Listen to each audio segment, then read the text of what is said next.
There's so many wires at my feet right now. Something's got to get unplugged, sorry. All right. Good evening. Good evening. All right, can everyone hear me? You got it. We'll talk about it.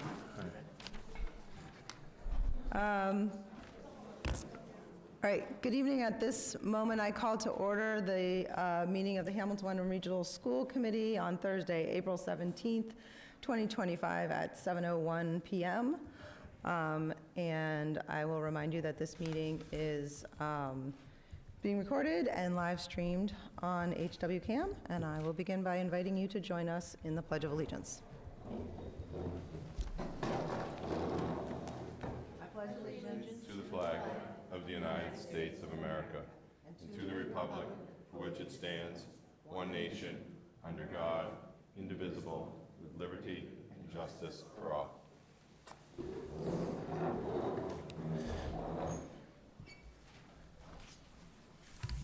Okay.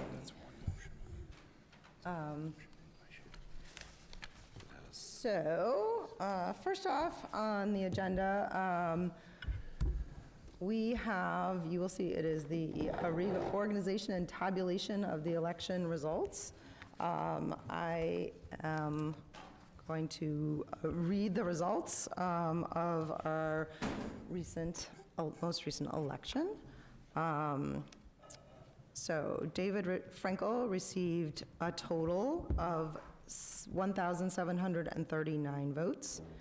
Amy Kunberger received a total of 1,684 votes. David Polito received a total of 1,722 votes. Courtney Ashwood received a total of 1,179 votes. Jeffrey Austin received a total of 1,206 votes. There were 36 write-in votes. And so there were three positions up for election, and the three top vote getters were David Frankel, Amy Kunberger, and David Polito. Congratulations to the three of you. Thank you. Congratulations.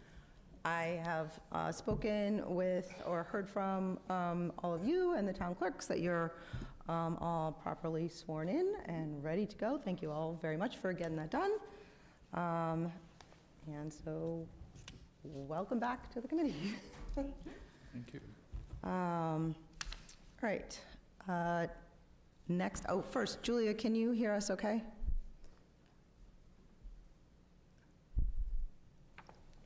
You're muted, Julia. Yes, Great. I can hear you. Good, great, and we can hear you. So we do have one member who's participating remotely, so we will be doing, any votes will need to be a roll call vote. Okay, next up on the agenda are citizens' comments. The way that our citizens' comments work here at school committee is that this is an opportunity for any citizen who has something that they would like for the committee to hear and the public to hear, as long as it's within the purview of the school committee. We give each citizen 3 minutes. We ask you to keep your comments to 3 minutes. We will take comments both from people on Zoom as well as from people in the room. If you do choose to make a comment, I'll ask you to first state your name and please spell your last name so that we get it correct for the minutes. I will ask that we have a timer. Amy, would you be willing to be our timer? Amy will let you know when you have about 30 seconds left, and that's really just a reminder so that you can make sure to wrap up at the 3-minute mark. We do look like we have quite a few people here in the room, and maybe a few maybe on Zoom.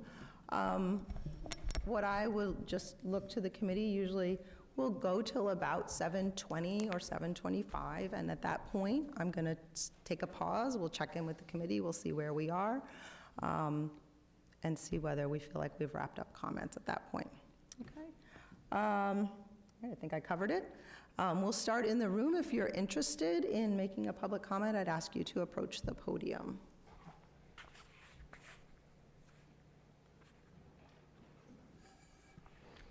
Good evening. How you doing? Jeff Austin, Hamilton, Mass. Good evening, everyone. First, I'd like to offer my sincere congratulations to those re-elected to serve on the school committee. Public service demands time, energy, and dedication, and I respect the commitment it takes to step up and lead in this way. Although I was not elected to the seat this time, my engagement with the district will not end here. I remain fully committed to advocating for what is best interest of the students and the equally important what is in best interest of the towns of Hamilton and Wenham. From the sidelines, I will continue to challenge the committee to do better, to be more transparent, more accountable to the public, and more balanced in its approach to both educational quality and fiscal responsibility. One area that must be examined with more clarity and courage is the committee's role in managing the district's leadership.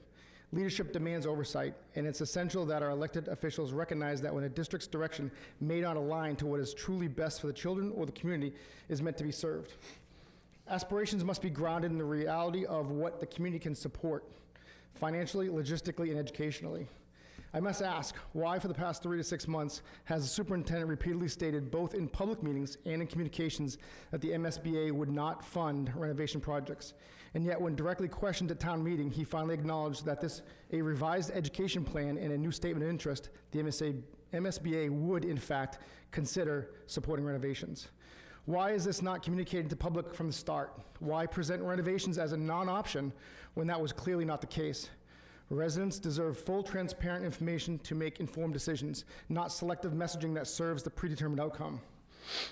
The recent town meetings sent a clear message. Residents have expressed a desire to preserve our small neighborhood schools and to prioritize the financial integrity of the district.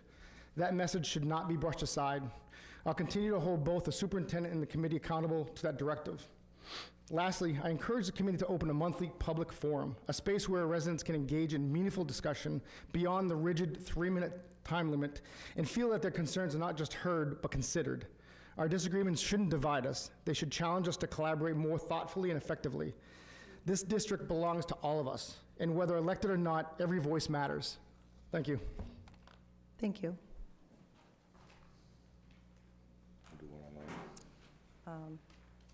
Let's do this one first. Okay. Good evening. Okay. Yep, we're going to take one in the room, and then we'll take someone online after that. But go ahead. All right, thank you. Scott Maddern, Maddern, 12 Old Cart Road in Hamilton. Good evening. Dear School Committee and Superintendent, 30 years after Cutler and Winthrop elementary schools were opened, my family and I moved to Hamilton.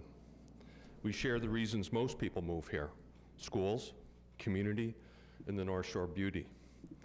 In the 40 years since, we've been very active in continuing to build our community. Jan, my wife, who's over there, helps raise tens of thousands of dollars a year for the Friends of the Library with their biannual book sales. We were both involved in the schools as our 4 children benefited from the entire span of our excellent K-12 education. They all said they were better prepared for college than most of their peers. I had the honor of leading the Joint Library Committee and the Building Committee for 10 years, a 2-town project that came in under budget and ahead of schedule. I have also served on Hamilton's FinCom, Select Board, and formed our Capital Committee. Relative to the schools, I didn't always agree with superintendents. For example, I'm still pretty old school on winter weather cancellations. One area I have agreed upon with every superintendent I've known, and I've known them all going back into the last century, is that they believed one of the best ways to save money for our schools was to consolidate. But it's not just money that our leaders consider. It's also why families move to our towns: education and community. Our education plan and investment advice led to the recommendation of a consolidated school at Cutler. To give our towns another opportunity to consider our most significant financial decision, please do the following things. 1, reestablish your position to support consolidation. Number 2, request a joint Hamilton and Wenham town meeting and pay for it. This is a common issue and we need to decide together. 3, have the superintendent attend the next Hamilton and Wenham Select Board meetings, and at least monthly, with public Q&A, somewhat of a request we heard before, including key questions from voters, like the education plan. What our citizens and educators want to deliver. 30 seconds. Thank you. The building renovation options, operational savings from consolidation, and request another 5-board meeting. Lastly, Jean and I work to build our community, as we expect to for many years to come, even though those decades before us are fewer than the ones behind us. Help us to continue to build on what those who came before us created, what we've participated in, and what is yet to come. Thank you. Thank you. Looks like we've got someone online, Yep. on Zoom. Go ahead, Natalie, you're up.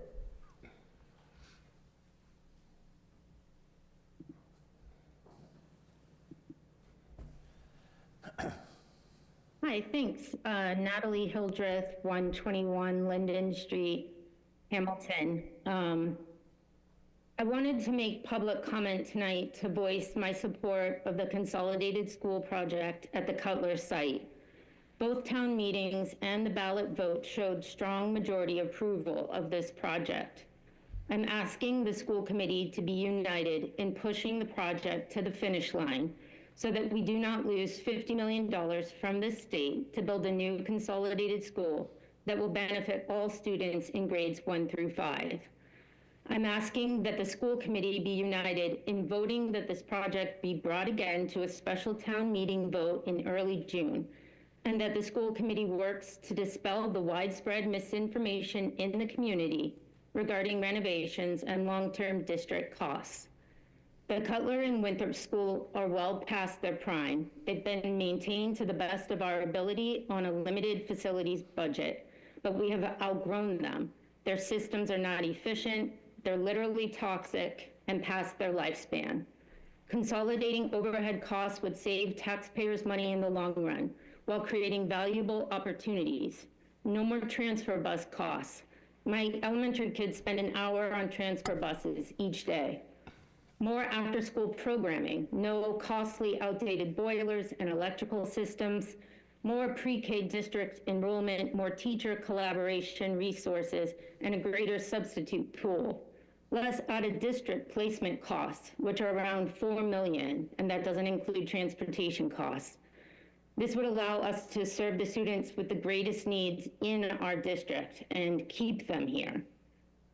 Consolidation with a $50 million reimbursement is the answer to our long-term financial needs for this school district. And I'm asking you, please, don't let us lose this opportunity. Thank you. Thank you. Beth Hurd, 270 Asbury Street. First and foremost, we all love and value our children. I hate that we're here after we did a professional poll last year because we could have seen this coming. I know there have been talks about a revote, and as I pondered this question about a revote, if the vote at town meeting passed, would we ever consider bringing it back for a revote for a no? Would we ever do that? We would not.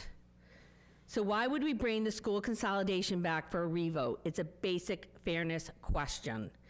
If you want your vote to count when it's your turn at this, then treat the town meeting with the same respect, because this will at some point be you on the other side. There was an extraordinary effort made by the town and the regional school district to get parents out to vote. We had record high attendance, 16% registered voters attended. At the Fields, it was 8%. This was double that and quadruple a regular town meeting.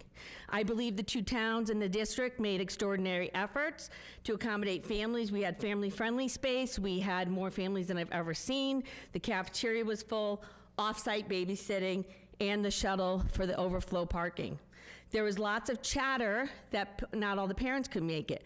But if we look at the turnout for the polls, we can see there were more no voters who were unable to make town meeting. Town meeting had a 57.7% yes vote in Hamilton, while at the polls it was only 50.3%. And there were 44 blank votes, which could have turned that vote. I know people were confused about it. Maybe people voted yes that wanted no, and no that voted yes. I don't really know. But that shouldn't even count because we already had the town meeting vote. Parent demographic was flooded with information on this project by the superintendent's weekly newsletter and the importance of parents getting out to town meeting. So I do not believe a revote will bring more yes votes. But again, if we wouldn't entertain a revote, if it passed so we could subsequently reject it, then why would we do it when the article failed? We wonder why we have issues with civic engagement. This may be one of the reasons why. People feel disenfranchised when their votes are ignored. So my concern is a revote is not only unfair, 30 but more contentious. Personally, I had an aerial shot of my house posted on Facebook. Yes, I was doxxed by an ex-school committee member, and I felt very unsafe for me and my family. I find it disturbing that someone felt the need to do this. And honestly, if this happened this last week, what's gonna happen with a revote? Will a revote bring us together, or will it divide us? I ask that you let the failed school consolidation vote stand so we can move forward as a community. Thank you. Thank you. I have one online. I'm going to take, you can approach the podium. I'm going to take one online, and then we'll take more in the room. Go ahead, Jessica.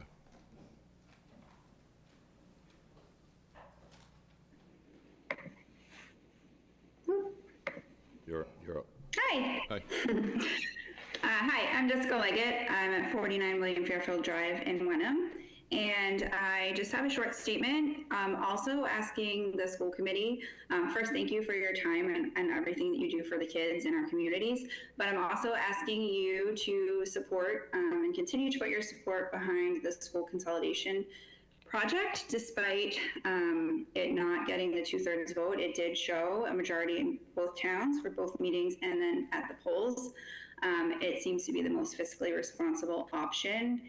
And it also, I fear that if we do not do this now and we lose the money, that going forward with renovations or rebuilds will eventually pit the towns against each other, since Wenham would have to kind of put their faith in Hamilton, then voting for Bucher later on down the line. So thank you for your time. Thank you. Thank you. Okay, looks like we have more people in the room. Good evening. My name is Catherine Pasil. I live on Homestead Circle. I'm sorry to interrupt you. Can you move the mic the so mic we up a can? little. Yeah, There you go. yep, there you go. That, I never knew I was too tall.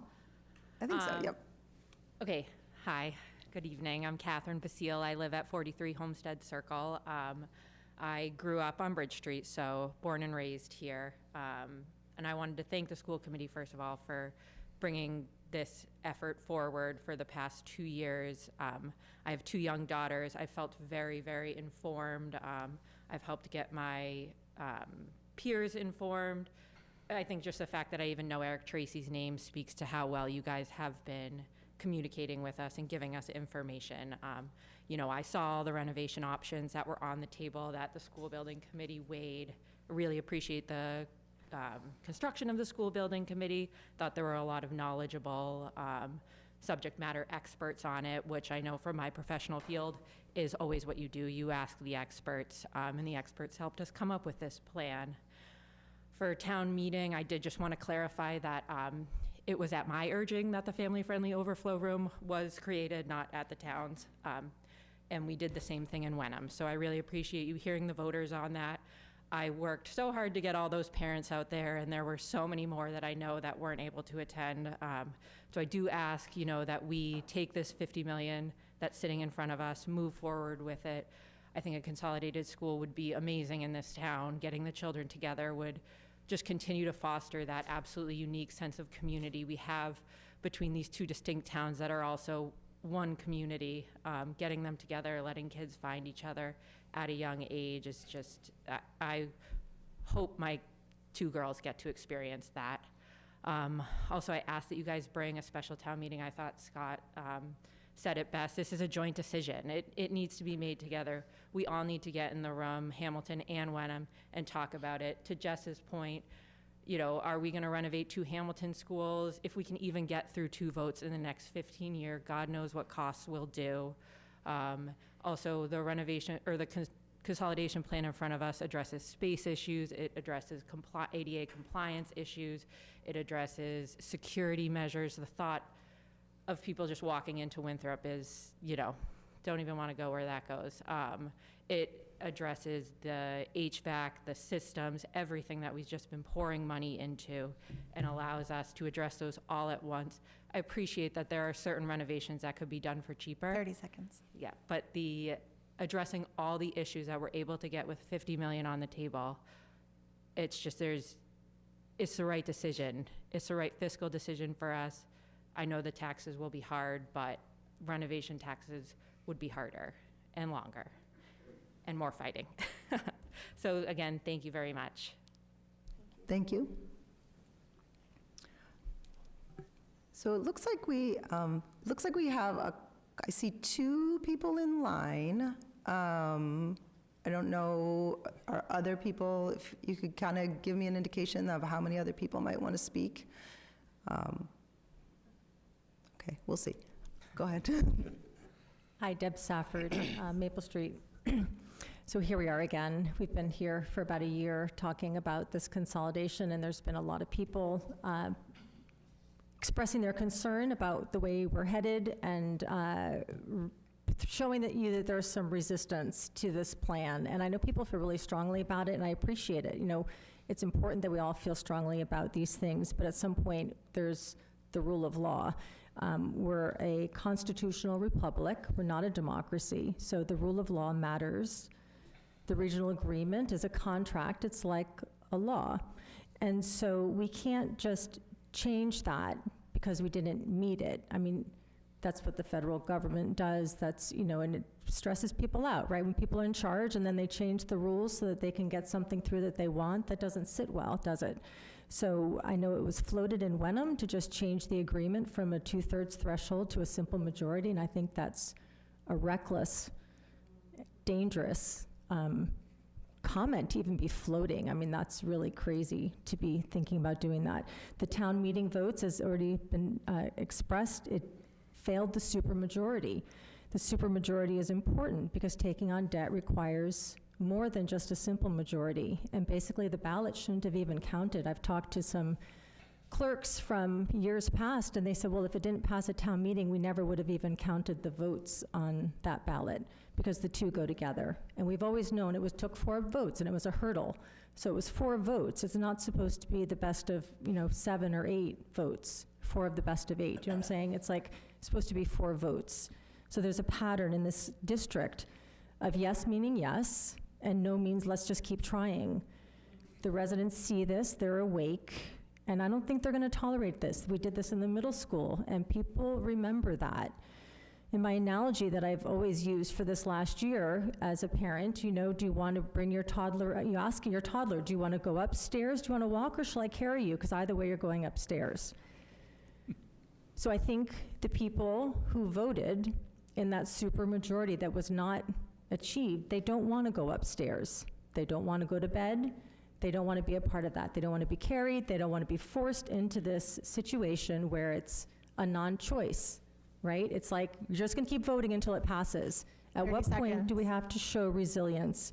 There's always in a vote going to be someone happy and someone not happy, okay? I just ran for election, I lost.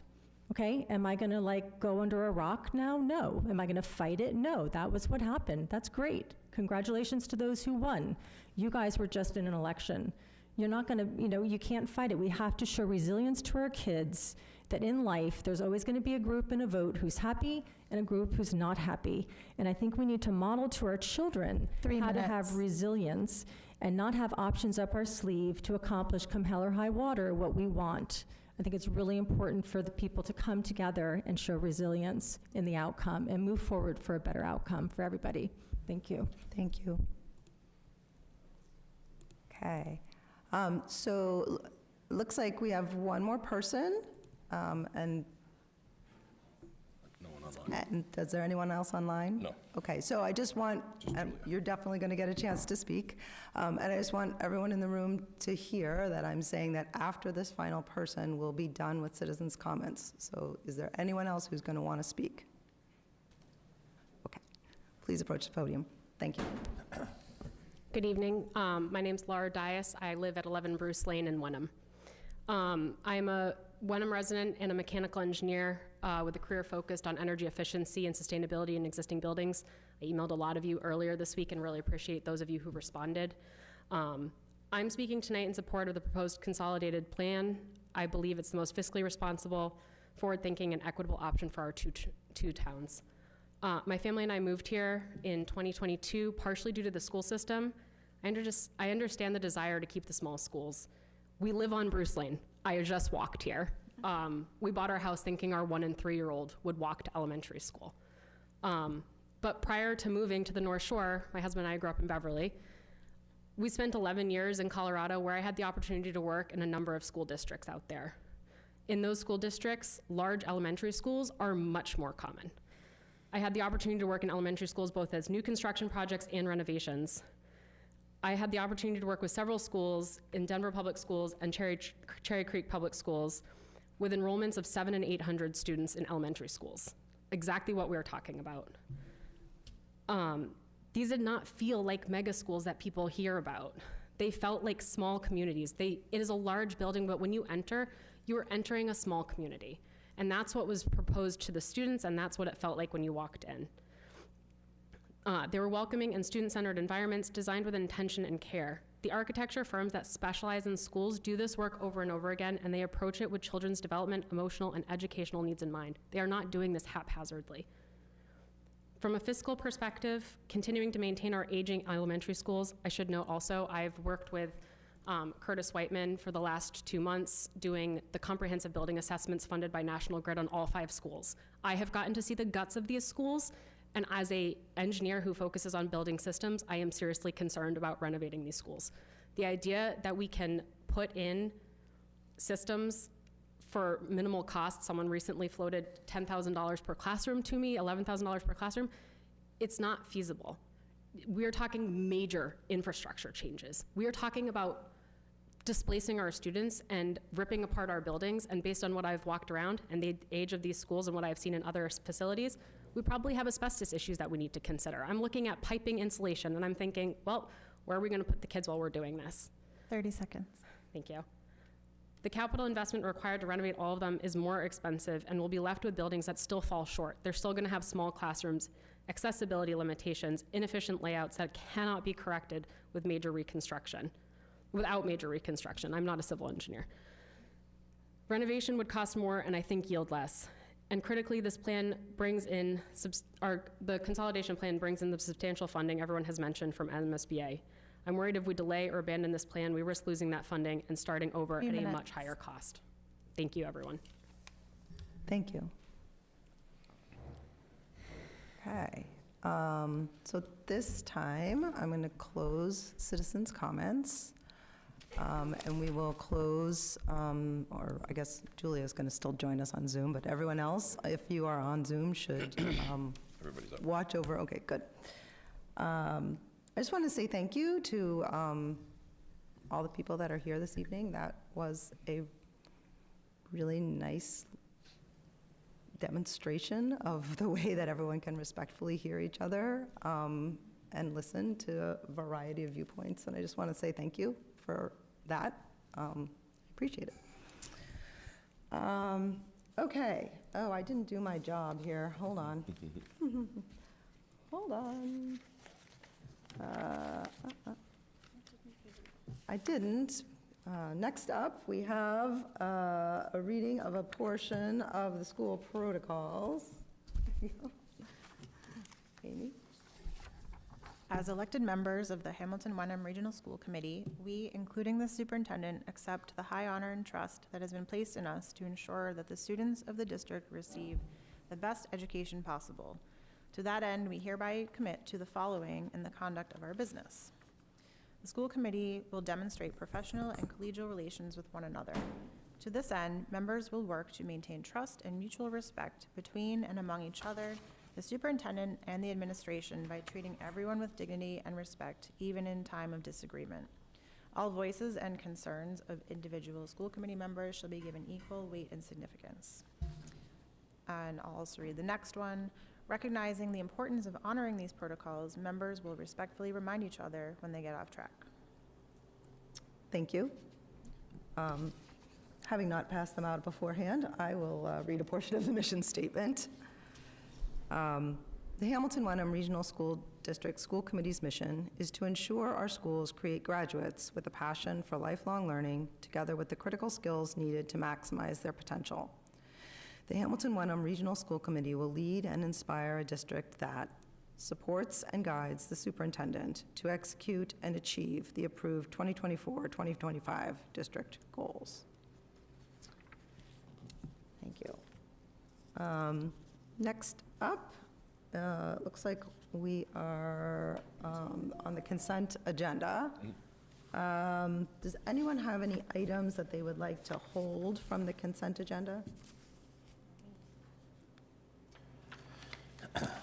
Julia? Nope. Julia? All right, David, to you. I move that the Hamilton Wenham Regional School Committee approve the consent agenda as presented in tonight's meeting agenda. Second. Second by Jen Carr. We're going to do a roll call vote. We'll start with you, Julia. Yes. Jen? Yes. David Frankel? Yes. David Polito? Yes. Amy? Yes. Dana is a yes, and the motion passes unanimously of the 6 members present. I have a quick question. Absolutely. Just, I saw in the consent agenda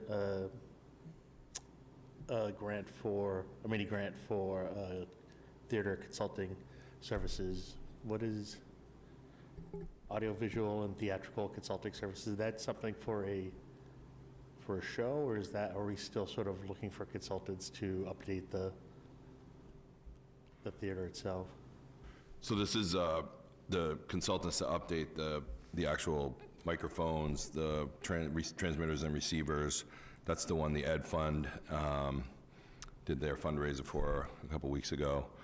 Money's going towards that. So that's kind of a joint effort with FODA, Ed Fund, and really trying to get enough microphones to do a full theater presentation, enough receivers that are legal.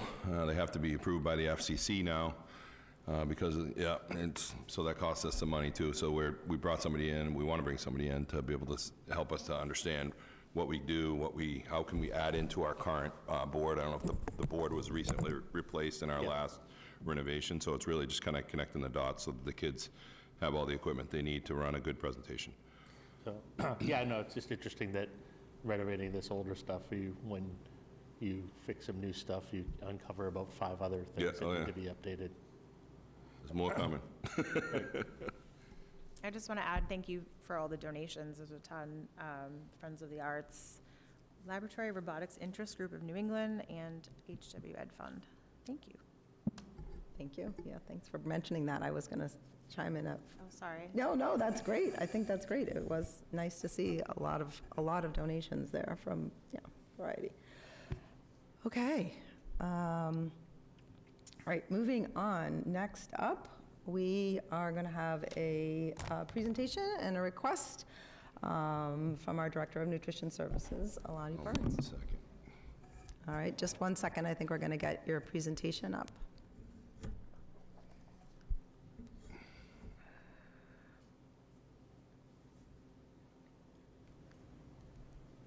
Good evening. Hi. How are we all doing? Congratulations to sorry. the re-elected officials. Thank you. I had your old one up.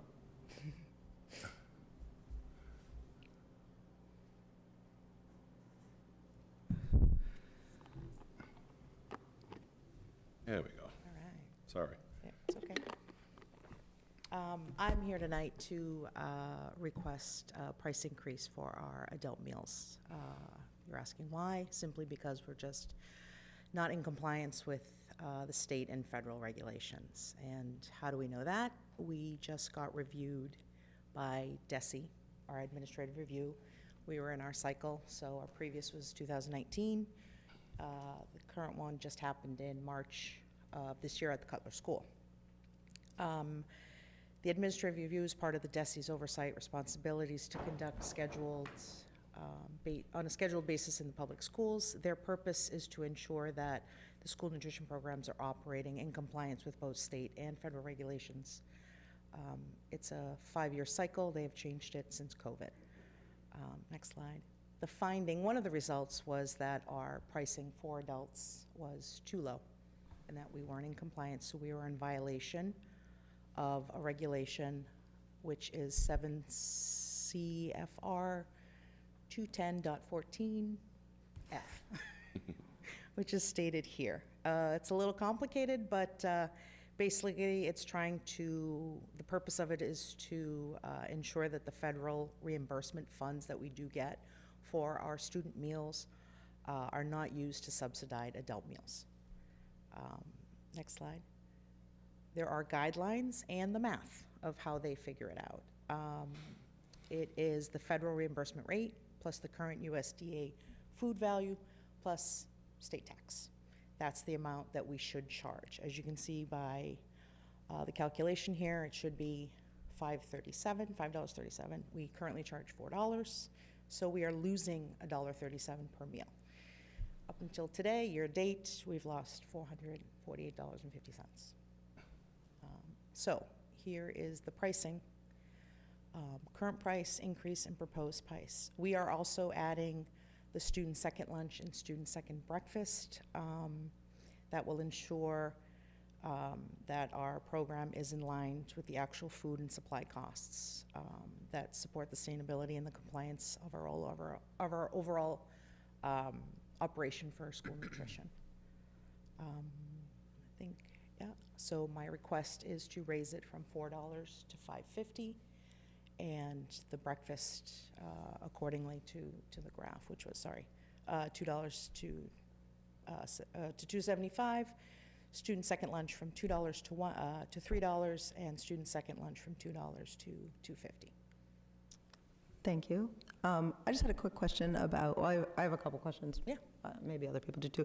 I just want to make sure we all understand. This is the second lunch. In other words, students get lunch for free currently. Right. So is it This just at the high school? If a student We are not wants to allowed purchase have a second lunch, lunches they can. at elementary and Yep. middle. Yeah. I actually already asked Eric, but I just wanted to ask it here. so Second people- lunches and à la carte second lunches are only allowed at high school. À la carte items are allowed only at middle school and high school. À la carte meaning the snacks and the extra drinks. And then just on the timing, when we, if this motion were to pass, when would the price increase take place? We'd put it into. Immediately, Yeah, okay. Immediately. Per request of DESI. Yeah. Other people have questions, clarifying questions? You asked for mine. I actually do. Yep. So can you go up a slide, please? Thank you. Are we currently losing money on second lunches and second breakfast for students? No, but we aren't. We're breaking even at breakfast and second student lunch. We are right within, I think it's 5 cents of. Using our current prices? Correct. So why do we want to make a profit on students?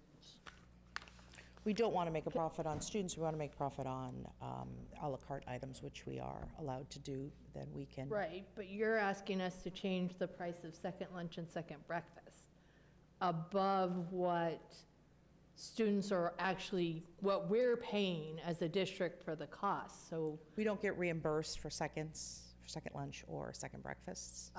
I understand that, but why would we charge students more money than it costs us to make? Like, this is supposed to be a not-for-profit program, and if we increase the price, Because we then have to we're cover making a our profit. overhead, our food costs, our. Okay, but that's what I just asked you. I asked Sorry, I you didn't understand if the question. our current prices are covering that amount of money. The second student second breakfast is not covering, the $2 is not covering. Okay, The student second lunch is at $2. Our current cost is $1.99. okay, So looking towards for next year, when prices go up. when prices go up, especially with the unknown of what's going to happen with Governor Healy and Ways and Means and stuff like that, we'd like to get it ahead of the schedule instead of coming back to you again next year. That's why what I wanted Yeah. to know. I just wanted to know Sorry, why we were yeah. increasing the prices above what we're currently. Yeah. We're paying also to thinking supply ahead. That's the- why The current was, we're going to 550 because we know it's going up next year instead of coming back to you again. That's what I was looking for. I figured I got to something it, sorry. like that, but I wanted to make sure. Yeah. Okay, anybody else have any clarifying questions? No. All right. David? Just wonder if I Oh, can see can you that. make that bigger? Oh, yeah, sorry. I got it. The Hamilton Wenham Regional School Committee, I moved that the Hamilton Wenham Regional School Committee approve the increase to the cost of meals served as recommended here in the Director of Nutrition Services and as shown on the previous slide titled Pricing. I need to start Second. bringing my glasses. Second by Jen Carr. No, I do have my glasses. All right, is there discussion? Do we have Julia? She's still Here? All right. Do you have any questions or discussion, Julia? No, thank you. Okay. All right, seeing none, it looks like we're ready to vote. I'm going to start with you, David Frankel. Yes, yes. Okay, David Polito, Yes. Amy, Yes. Jen, Yes. Julia, Yes. and Dana's a yes, and that is unanimous of the 6 members present, and the motion passes. Thank you. Thank Have you a nice very evening. much. Bye. Thank you. Okay. All right, next up to you, Eric. Thank you. This is Part B of the earlier submission of evidence. It happens in 2 slices, if you will, once in February and once in April. This is part of the evaluated process for my own evaluation. I will note some of the stuff is still ongoing because a number of the items will be completed in May and June as we move through the school year. So where it's noted in the document as ongoing, it's still ongoing, and it will be continuing throughout the year until the end of June 30th in many cases. So this is in addition to, basically I took the previous document and added to the previous document, so you still had it all in one place. And certainly, I can answer any questions about it, but it's more there for your review as you begin the process of completing my evaluation. Thank you. Anybody have anything for the superintendent? I think so. Only for my edification, because a couple of people have asked me this recently, but when do we expect the athletic fields project to be complete? We should be punch listing in July, Okay. which we're anticipating having everything complete before the fall season starts, which is usually kicked off by the start of the football season. Okay, thank you. Right now, we're on track. Love it. So I will just say regarding the evaluation process, I know you all know, because we voted on it and we talked about it, that the individual evaluations are going to be due on May 5th, and you'll be turning those in to David Polito.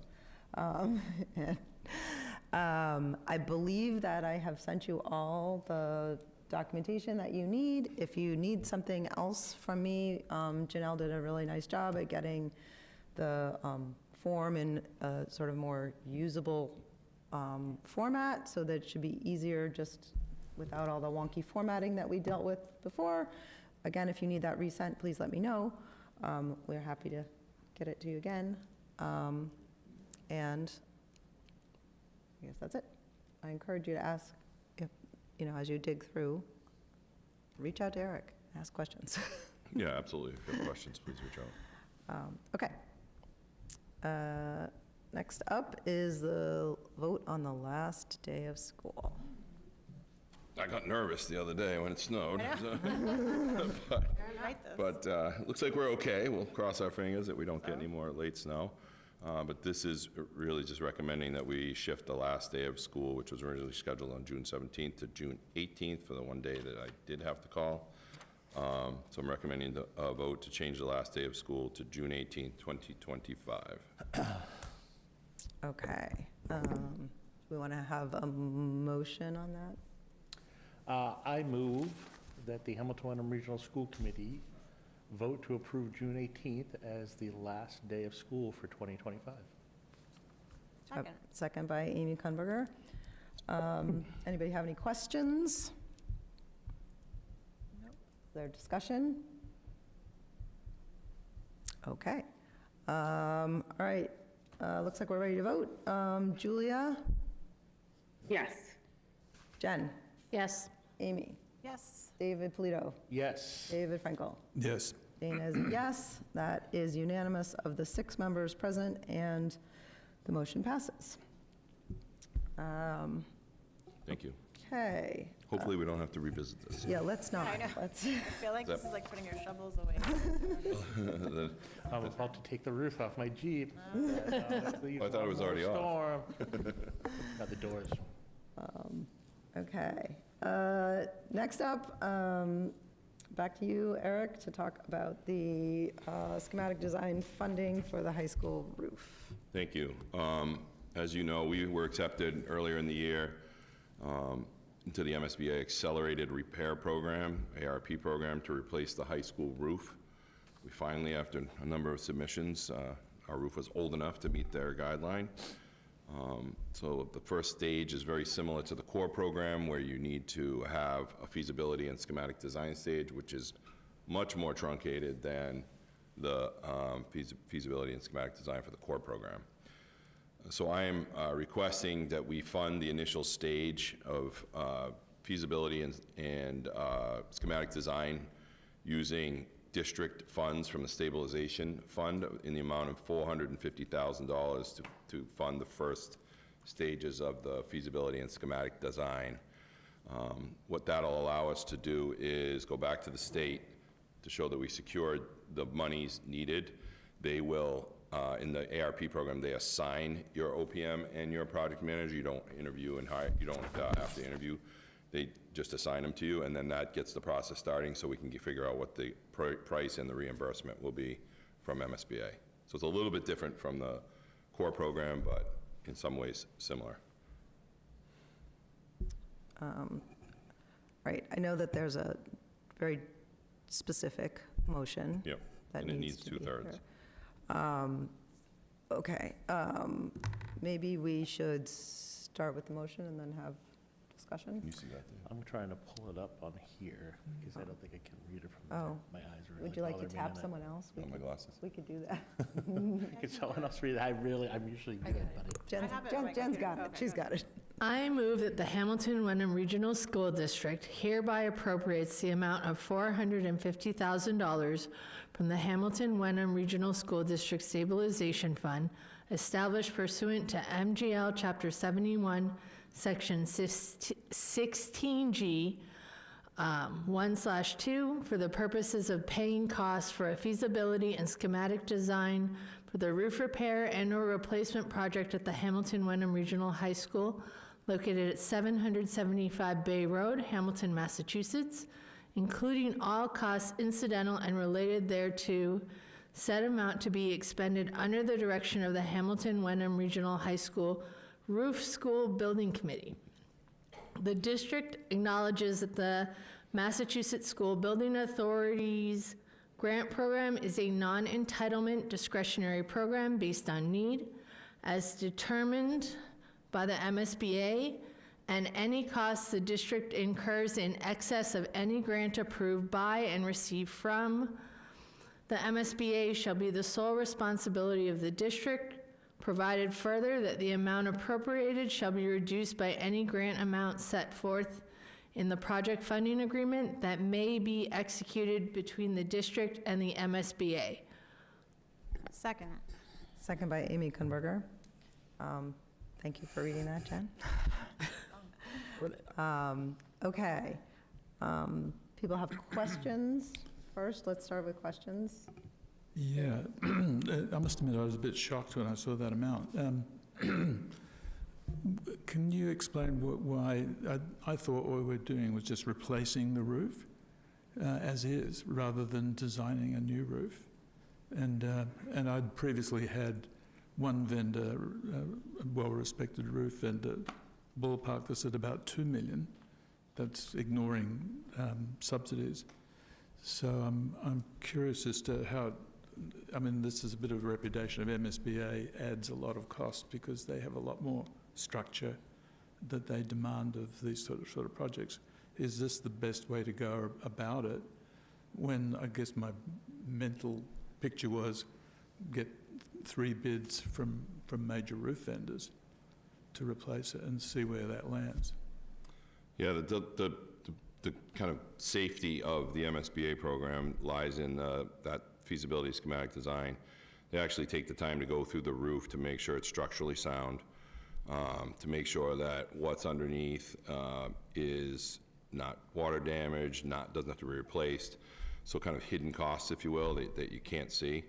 You don't get that with the 3-bid system where you just say, okay, let's do 3 bids and replace the roof, where then you're doing change orders and adding as you go along. The MSBA also now funds solar readiness as part of their roof program. So that's a new feature that is something that's interesting for us to look at. We've talked to the HWCAT team a little bit about that when we talked about solar for the solar canopy at the middle school. This gives us more roof area. So they do that work too to see structurally can anything like that be done on the roof. They'll do below grade measurements. They'll actually open it up and check areas that come up on their sensors as either wet or damp or damaged. So we'll have all that information going into the actual process, so we have a price that's closer to a final price rather than having surprises along the way. And that whole solar ready thing is included in this 450,000, is what So you're saying? that part of the process becomes after schematic design and feasibility, when just like the school building process, here's the pricing of it, and then it'll include the breakdown. This is for solar readiness, this is the reimbursement. We don't even know the reimbursement yet until we go through schematic design and feasibility in the ARP program. So part of that will become the breakdown of each of those costs at the end of feasibility and schematic design. So, and it's much more truncated. It's not like a year-long process like the core program. And your estimate, what's the source of that? It's 3 to 5 million estimate. The last estimates that were done when Mr. Gary was here, they were in the $3 to $5 million range. That was that consultant's report? Right. So that what we did was we went back to the MSBA and said, let's go through the MSBA process so that we can get a more manageable number. And this allows us to get more focused in on a number rather than a range, you know. Well, the critique of that number was that it was based on the material that was really more suitable for a hospital roof or a pharmaceutical factory roof, and was way over spec for a school, was what I got, and was much more labor intensive to apply. That's the feedback I got. Yeah. Other people questions? Just, can I make a comment, or are you still? Yeah, well, let's do questions. Does anyone have any just clarifying questions first? And then we can definitely have debate and comment.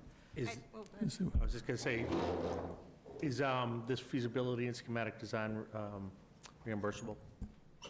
No. No. Is that your question? And the hard part with schematic design is they basically say to you, look at other projects that have been done recently, and that's how you get your number. So we actually kind of honed in based on similar size projects across the state that have been done in the last year and a half. So there are a number of roofs being done this year as well. So it's kind of It'll be more accurate. yeah, it'll be much more accurate. Be more accurate than what? Taking a guess. Then something done several Yeah, years. they don't. The MSBA won't say to you, put this much aside. They'll direct you to their website and say, look at all the projects that are occurred over. They did the same thing with the feasibility for the core program. You know, how much do we need for feasibility? Well, we can't tell you that. You need to go and look. So we had to go and pull things that were very similar to the timeline that we had and try to come in close. And we were slightly short, but. So let me make sure I understand what you're saying about the amount here. You're saying that this amount could be that this is more than we need to do the feasibility It's study. possible. Is that? possible. That's I'm just. It's a I'm possibility. not saying you're Yep. saying that, but Yep. that is possible. It is a possibility. Okay. What's the timeline for when would we anticipate if everything, we go through the whole process, when would the roof actually be completed? The fastest timeline, we'd like to do it during summer, so it's, if you could get all the ducks in a row and in a very short window of time, you'd start this summer. I don't know if that's realistic, given you can't do a roof when kids are in the building. You just can't strip the roof and add the adhesives and things. So it's gonna have to be either this summer, like the best case scenario, or Next summer. following summer, just because it can't be done, like during the winter, they're not gonna do it in a December break or anything like that, even though it'll take longer than that. Okay. So still some time in the process. Okay. And how long do we think how long typically does the schematic design, feasibility and schematic design portion of this last? Yeah, it can take up to 4 to 6 months, depending on how in-depth they get and what they find. So once they start doing their investigation of the roof itself, MSBA came out and walked the roof with us. They had several people come and walk the entire high school roof with us, including on top of the auditorium initially, so they have an idea of what's up there and how many repairs have been made and how many we've continued to make. So they'll pass that along to the group that, whoever's assigned OPM and designer. I have a couple questions. So can you just outline what the feasibility study and schematic design includes? I'm guessing it does not include like final engineering design, or does it? It'll be to the point where, because the roof doesn't have to be structurally designed, it's really an investigation into what's under there. Okay. What's underneath the layer of roof, or layers. We don't even know how many layers of roof are on there. Right, okay. So it's more of an investigation, and then it'll give us a breakdown of, if we say we said, all right, let's be solar ready. MSBA covers those costs now, so that would be part of the design. They'd have to figure out where things would come through, what happens with what's currently on the roof. So HVAC units that are currently on the roof have to be laid out, spec'd, and all of that becomes part of the, quote, design work that'll occur in schematic design. Okay. They'll do final design as they get closer, only because we may say, oh, we have to move something to get electricity or access to electrical. So those things will happen along the way. We don't know. We can't even venture to guess that. Okay. And then my other question is about the roof school building committee. This is a new school building. It would be a new building committee that would, School building committee, okay. yep. That would be Does that put together after. Right, and again, I would get- imagine it's not the same Not as level, No, not as the same level no. as the school, No. but still. And does MSBA give us like the ingredients of what that list should be? Similar template. Okay. Yep. They use, everything's templated at the MSBA. I've noticed. So it would probably be a very similar template. It'd be probably a smaller group, and it'll probably be less involved, only because there's not a whole lot of decision-making and option, like weighing options like there was with the school building project, so it's much more truncated. All right, thank you. Jen, did you have something? So we did discuss this in the Finance Committee on Monday, and discussed whether using this $450,000 would affect or take away anything from our student experience. And there were only two of us, but I think at the end, we definitely did feel comfortable that this was the right way to go with this $450,000, and that using it for this purpose would not take away from student services. So just because it's in the stabilization fund, and that's the purpose of the Yeah, fund. stabilization is specifically for capital improvements. Okay. Other people with debate, discussion? The only last thing is just if we somehow miss this, school's out in 8 weeks, so if this goes too long and we miss the window, we can't do the roof until next summer. Probably, yeah. Yeah. Yeah, I don't think it could be done over a vacation. I just don't think there's enough time. It's a pretty extensive project. And, I mean, I know we certainly discuss it a lot here, but I mean, in other words, how much are we spending annually just to continue to patch and, because I know we talk about it a lot, and again, I try not to bring them up a lot, but, my kids are 28 and 26, and when they were at the high school, we were spending a lot of money to continue to patch it up then. So. It's probably 25,000 in a good year. Bad year, it's about 60. Okay. Yeah. Last summer, it was, I think, $40,000 just to replace, cover, fill holes, find holes. You gotta find them first. Yeah. You gotta make new ones. It's very delicate right I now. feel like I've been paying attention. I would have said about 40, so I feel good. Other questions? Yeah, I have a David? question for Vinny. Didn't we have a roof vendor come out and actually walk the roof and look for the same sorts of things? I think Tom had one come out, and then Curtis had one come out, I think his first month in August. And what feedback do we get from that? I think they gave us Tom got a price proposal from one of them. I'm not sure what Curtis received. I'd have to ask him. Is that where we got the 3 to 5 million? Yes. Yeah. Yeah. It's quite a range. It is quite a range. Yeah, David said, it depends on the materials. Right. It depends on, I mean, this goes to bid. So it's, it falls under Massachusetts bid laws, but the materials in many cases are different. There's different thicknesses, there's different sealants, there's different, like the current roof that we have now is a white roof that uses a very specific adhesive. If you don't use that adhesive, the regular roof adhesive, like a tar or something, doesn't work, it doesn't seal. So, you end up spending money in those ways, and that's what I think the point David was trying to make, where if you go with a hospital-grade roof, which we clearly don't need, but you want something that's gonna last, the MSBA is gonna push you to go 25 to 30 year roof material, so that'll determine at least the minimum specs. Is that realistic, though? I mean, are we really projecting that the high school and middle school are going to be around without being replaced within 20 years? I always got the impression that 20 years was kind of the outer limit. Yeah, the current middle school roof is 26 this year, right? I think it's 26 years old. It has a few issues, but not like the high school. So yeah, I think 25 is a target of maximum, kind of your maximum push, if you would. I don't, having been involved in many schools, they all generally leak at some point, but I think 25 years is really a max threshold when you're looking at how long will this last us. I wouldn't ever say that, hey, this is gonna last 30 years, no problem ever. Because as soon as somebody goes up on that roof and walks around, you create a problem.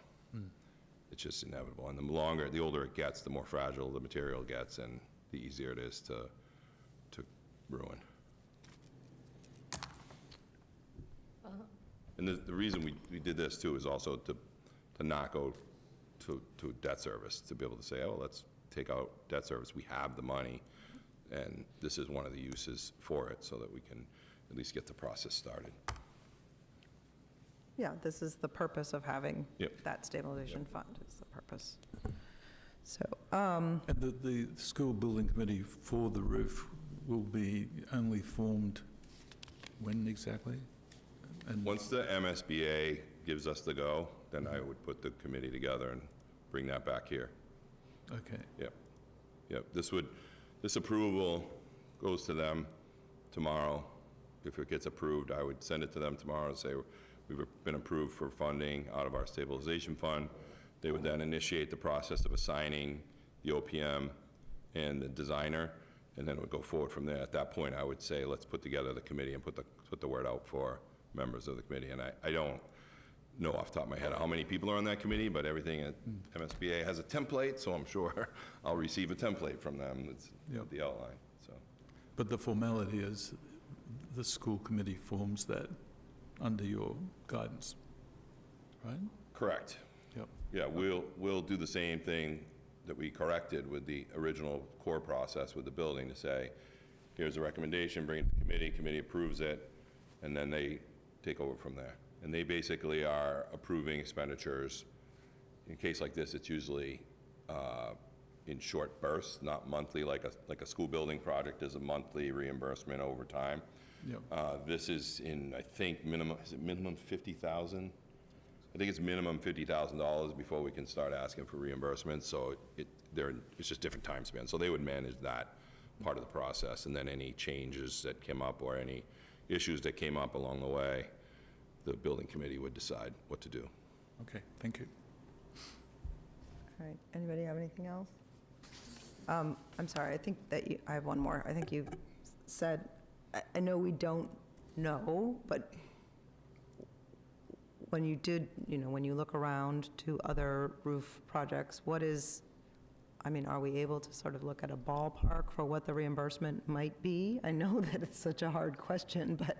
Yeah, I think it feels to me, in talking to other people, it feels to me it'll be similar to what we received for the school project in the 40% Percentage-wise, range, yeah. yeah. Which, as we know, is a reimbursable cost, not the overall. If we want to have a sparkly roof, we would have to pay for that ourselves. And they have made the change to, the one change they did make that they alerted us to in a webinar was the solar addition. MSBA has never been involved in reimbursement of any of that, so that's new for the whole program this past year.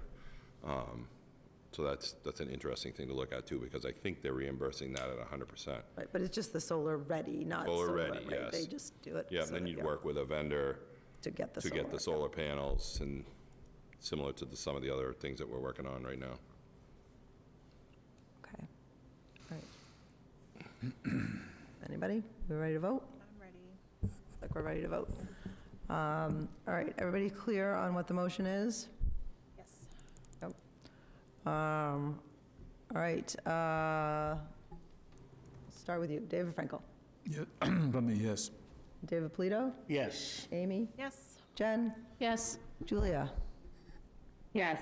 Dana's a yes, and that is unanimous of the 6 members present, and the motion passes. Thank you. Okay. Nope.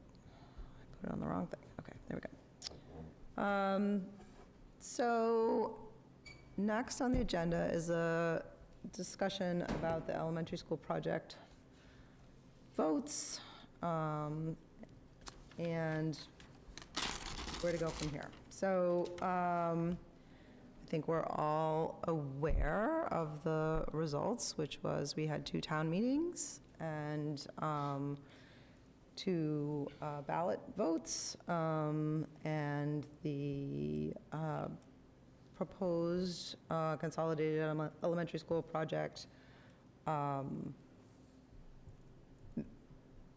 was supported by a majority, and on all 4 of those votes, but not by the 2/3 majority that was needed at the 2 town meetings. So the way, so to be clear, the ballot vote really required just a majority. That did occur. The 2 town meetings required a 2/3 vote for passage. That did not occur at the 2 town meetings. It's okay. It's not-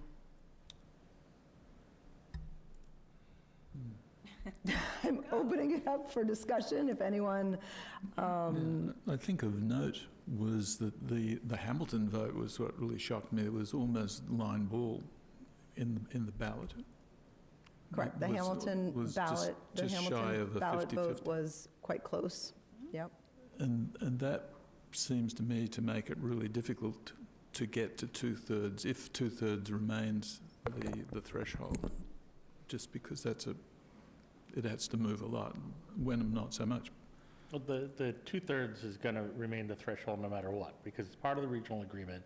And to change it, no matter what anyone from the Wenham Board of Select suggests, it would have to go to town meeting to get voted and changed in the regional agreement. So I know it's a big hurdle. Yeah, and it's just not feasible. The two-third threshold was always going to be a challenge, right? And we knew that going in. Through every building in this that currently stands in this district has gone through multiple votes to try and reach that threshold. It's a tough number. And it's made to create discussion and not be a simple majority that's sort of forced through on purpose, right? And so we knew that it's coming. At the same time, the worst case scenario happened, right? We passed, all 4 votes went in the affirmative, and it's a lot more difficult to sort of figure out what the next step is, having narrowly missed the 2/3 majority, than it would be to have just been outright defeated, because there's no way about it that the majority has voted that they are in favor 4 times at this point, right? And so then you're left with this gray area. We are in the books right now in sort of looking at a lot of things in the regional agreement. Excuse me, because this paperwork we wrote up 70 plus years ago is not really relevant and illegal in some spots. And this is something that perhaps should be discussed. I mentioned my thoughts to a few people around town about possibly changing to a qualified majority moving forward, just to try and help things in the future.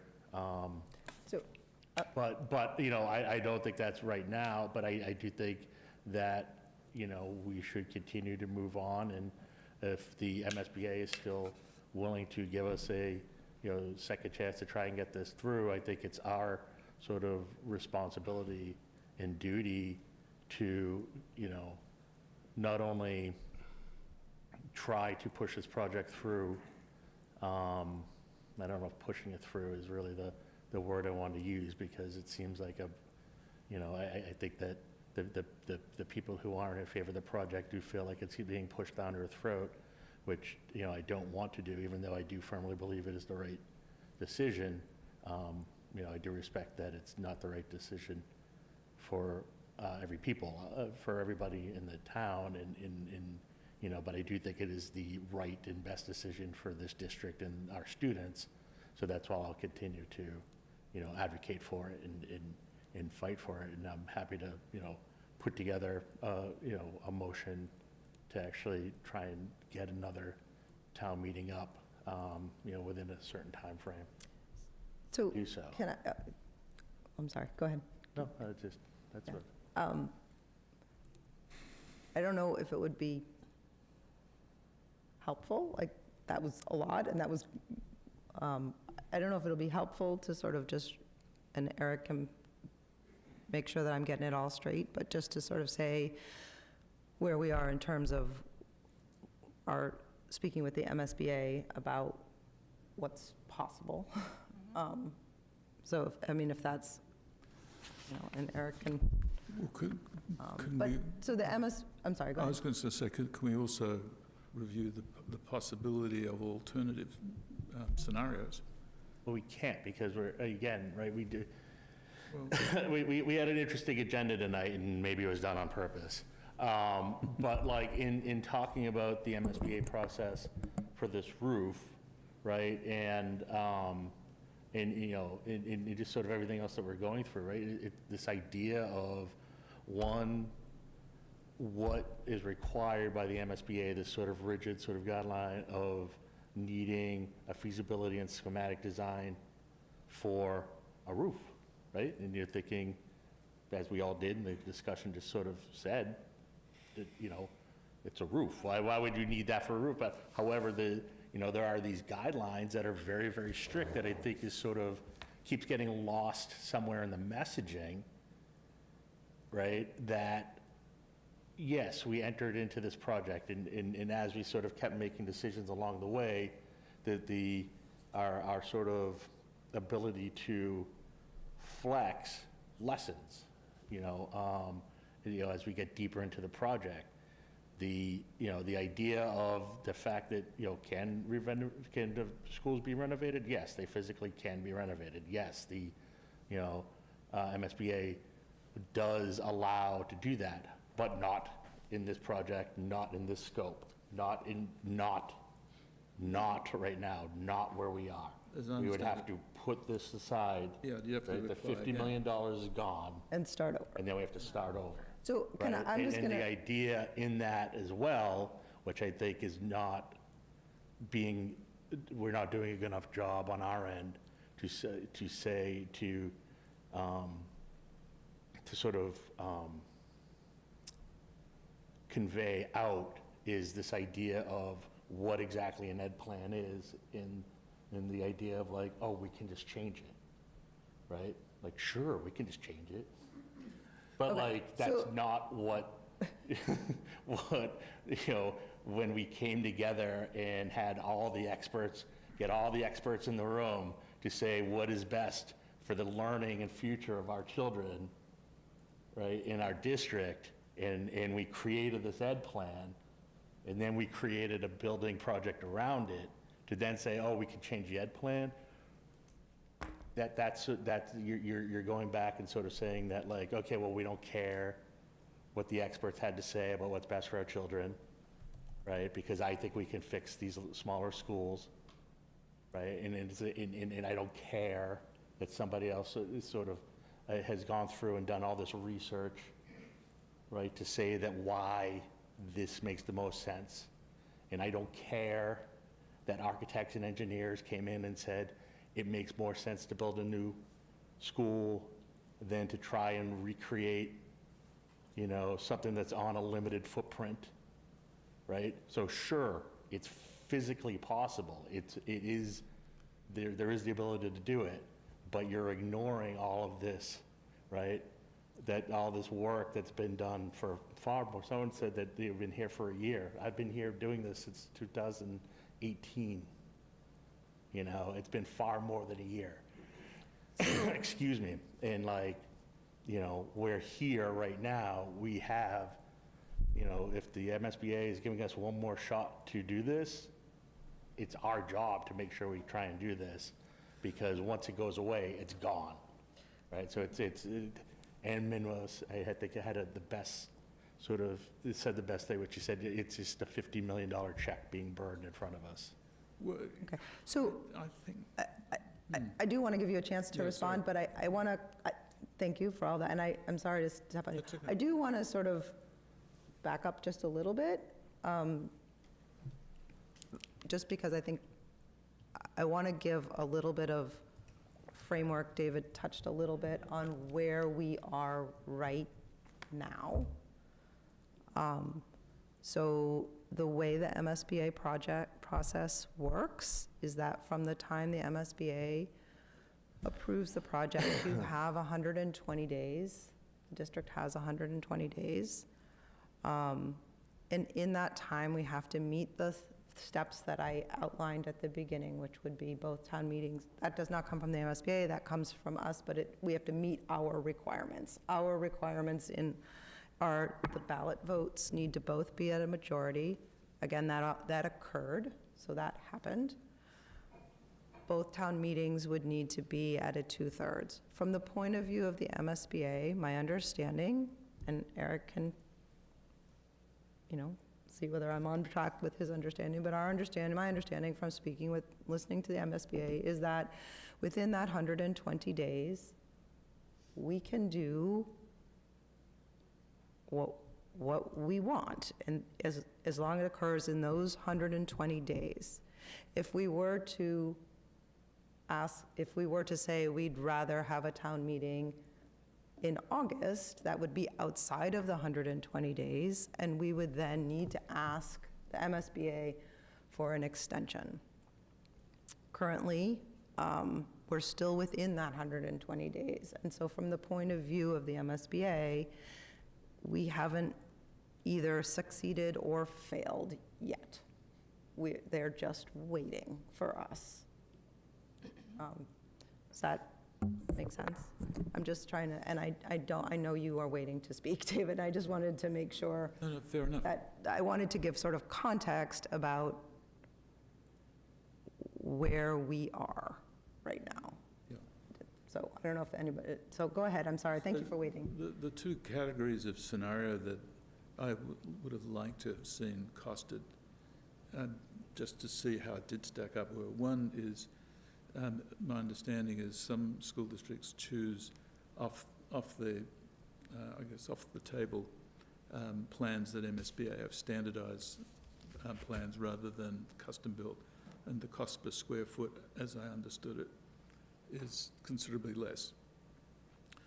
So what would a scenario that did that either in parallel or sequentially? The problem with that is we didn't have the land. But there's, but like, no, it's a great question. No, it is a But great- the problem is that is we didn't have the land. We didn't have the space to just be able to build a blank, to build a, you know. Model school. Right. Can And I jump in on that for 1 second? yeah, Just 'cause go ahead. The model school program doesn't exist anymore. I think it was Tewksbury High, and don't quote me, but I believe it was Tewksbury High was one of the last ones in that model school program, and it was for cost reasons. The things that Newton High School had built that $300 million school, which kind of set that whole thing into motion, and it just became financially difficult because people would say, okay, we want this model. I think you had 4 models to choose from.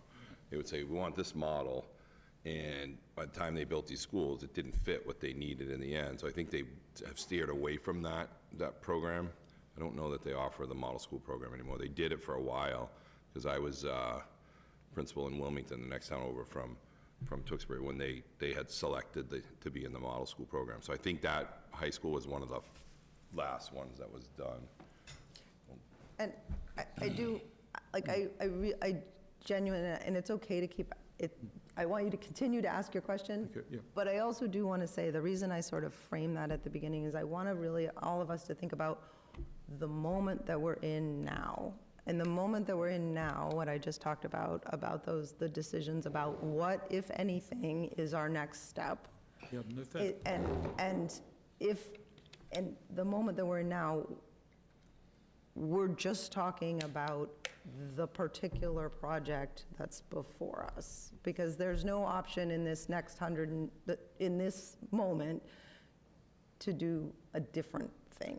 That's, So just to counter that, Dana, though, I think this is actually the perfect opportunity saying I want him to be continue. able You know what? I'm to not- answer, some of the questions that Yep. popped up earlier, right? And there is concern. I mean, the idea is, if people, are sitting there and they believe that these are the, there are other options, and to make sure that we're doing a good job of explaining why we're in this position, right?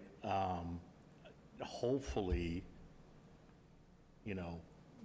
I'll just speak for myself, I'm now doing a better job of explaining, and so I don't feel like I'm forcing something down their throat, right? In that these things were considered, and people were being listened to, but there are reasons why, right, that these other options weren't chosen, and that we are where we are, right? Because there's still a lot of confusion and a lot of things that are being said repeatedly that just aren't true, right? And that's either, because we haven't done a good enough, and you know what, I'm just not even a but. I'm just taking the blame. We haven't done good enough job of explaining, period. Okay. So it's up to us, if we want this to go forward, to make sure we're doing a better job of explaining why this makes the most sense for our district. David, I know you've been cut off many times, go ahead. That's okay. I know, but I know I really have. Yeah, No, go. I appreciate it. The second category was, and correct me if I'm wrong, there's a threshold above which, as a percentage of the value of the school, that you get forced into complying with all the codes. And I think it was 30%. Is that correct? Is it 30 or 20? I think it's 20%. 20% of the assessed value of the commercial building that you're working on, a school. I think it might be 20%. Do we know? Then that triggers full ADA compliance. So that adds. So I read somewhere 30, but anyway, let's say it's 20. That's right, yeah, it's in the Mass General Law.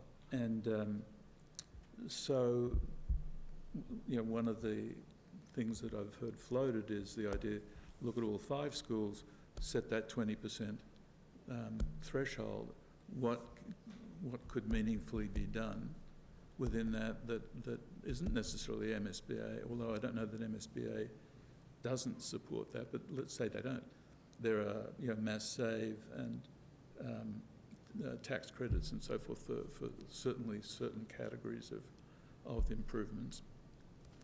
But if you're under that level, then you may well be well below the 90 million that we're now being asked to spend, but you've improved all of the 5 schools. I just hadn't seen that scenario played out.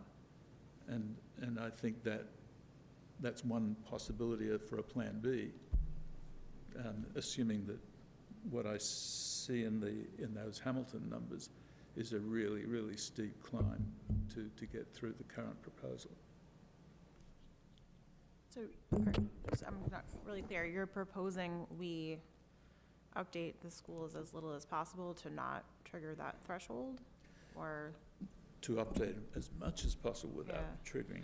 I mean, part of, frame it. in my eyes, part of the problem with that, one is I want to make sure we meet all of the goals that we're trying to solve with this project, and one of the big things is footprint. So that's one area that I don't think we'll solve. I also think anyone who's owned a relatively old house knows when you start digging into things, changing things, moving things around, you end up finding more.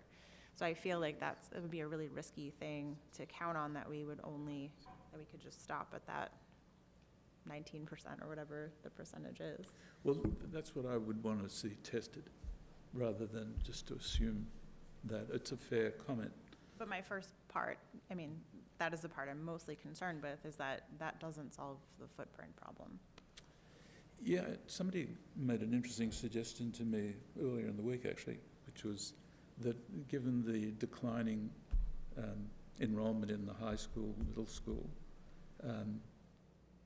would it be feasible to move grade 5 to the middle school? That's a very controversial topic, I feel. And buy space back in the elementary schools that way. I don't know, it was just... I thought there was a really effective answer to that question, actually from a couple of teachers that I talked to. Yeah. Just because, and they made the point that just because there's extra space doesn't mean there are extra classrooms. So we may have extra seats in a classroom. So for example, AP US History is probably running next year, and my daughter was talking about it, and she says there are 10 students taking AP US History. That means there are empty seats in that classroom, but that doesn't mean we don't still need that classroom. Right. We can't fill and those we- 10 seats with fifth graders. Right, and multiple teachers, both at the high school and the middle school, have said, even though enrollment's down, we still need all the classrooms to teach the courses that we're teaching. So, I mean, that was something I was curious about, and so that was something I asked about, both at the level of the high school and at the middle school, where I have friends that teach at both. I suppose the other possibility is to build on supplemental space on the 2 or 3 schools, rather than, again, and I've certainly been enrolled in schools as a kid where that was done. What do you mean? Horrifically. You mean like a modular classroom? Yeah, it was supplemental space that my high school built a whole supplemental multi-story library. Like an addition? Yeah, an addition. Well, we have figures on renovation plus addition, and they were very expensive. I feel like that's part of how we got whittled down to this one option that's on the table now. Yeah, I guess I didn't see anything quite that incremental. Well, there was an ad reno option that was There's a debated. couple ad reno Yeah. options, right? And I think it's really important, again, well, I'll go back to the agenda earlier, right? If we don't get this roof built this summer, we have to wait a whole year to build it next summer, right? Because you can't, there's only so much construction you can do with kids in the building. Yeah, we sure Right. should do the roof. We should get rid of the asbestos too. So, I mean, but how are we gonna do that with kids? They've in the got to do building? that in summer. Right, so, but now, so we have a roof, we have asbestos, we have air cleaning. Where's that 20%? Right? And then what is that 20% triggering? ADA compliance? Why aren't we going to make sure every single school is ADA compliant? Why are we trying to stay below that, 20% threshold? I'm not attacking you here. What I'm trying to say is sort of where this conversation is going, right? Because we want that. We want to make sure that we're solving all of these problems. We want to make sure that there's enough classrooms so that, kids aren't getting pulled out of school, out of their classroom and having to do, special, speech therapy, whatever, in a hallway or in a closet, right? Which is literally what's happening right now. Look, I couldn't agree more. Where I stumble in thinking this through is that we end up with this enormous bill, and we have done nothing for the high school and middle school in Buca. Well, I except mean, a the roof, high maybe. school, again, the middle school's 25 years old, and when we did the middle school, we renovated the high school, right? And we're putting a new roof on there. So we you know what I mean? There's only, and even if we had incremental, smaller built, right, we'd still have to go to the town to get $10 million to go fix Cutler. And then there'd still only be there would still be 4 other schools, right? Then we'd have to go get $10 million to do something else at the high school,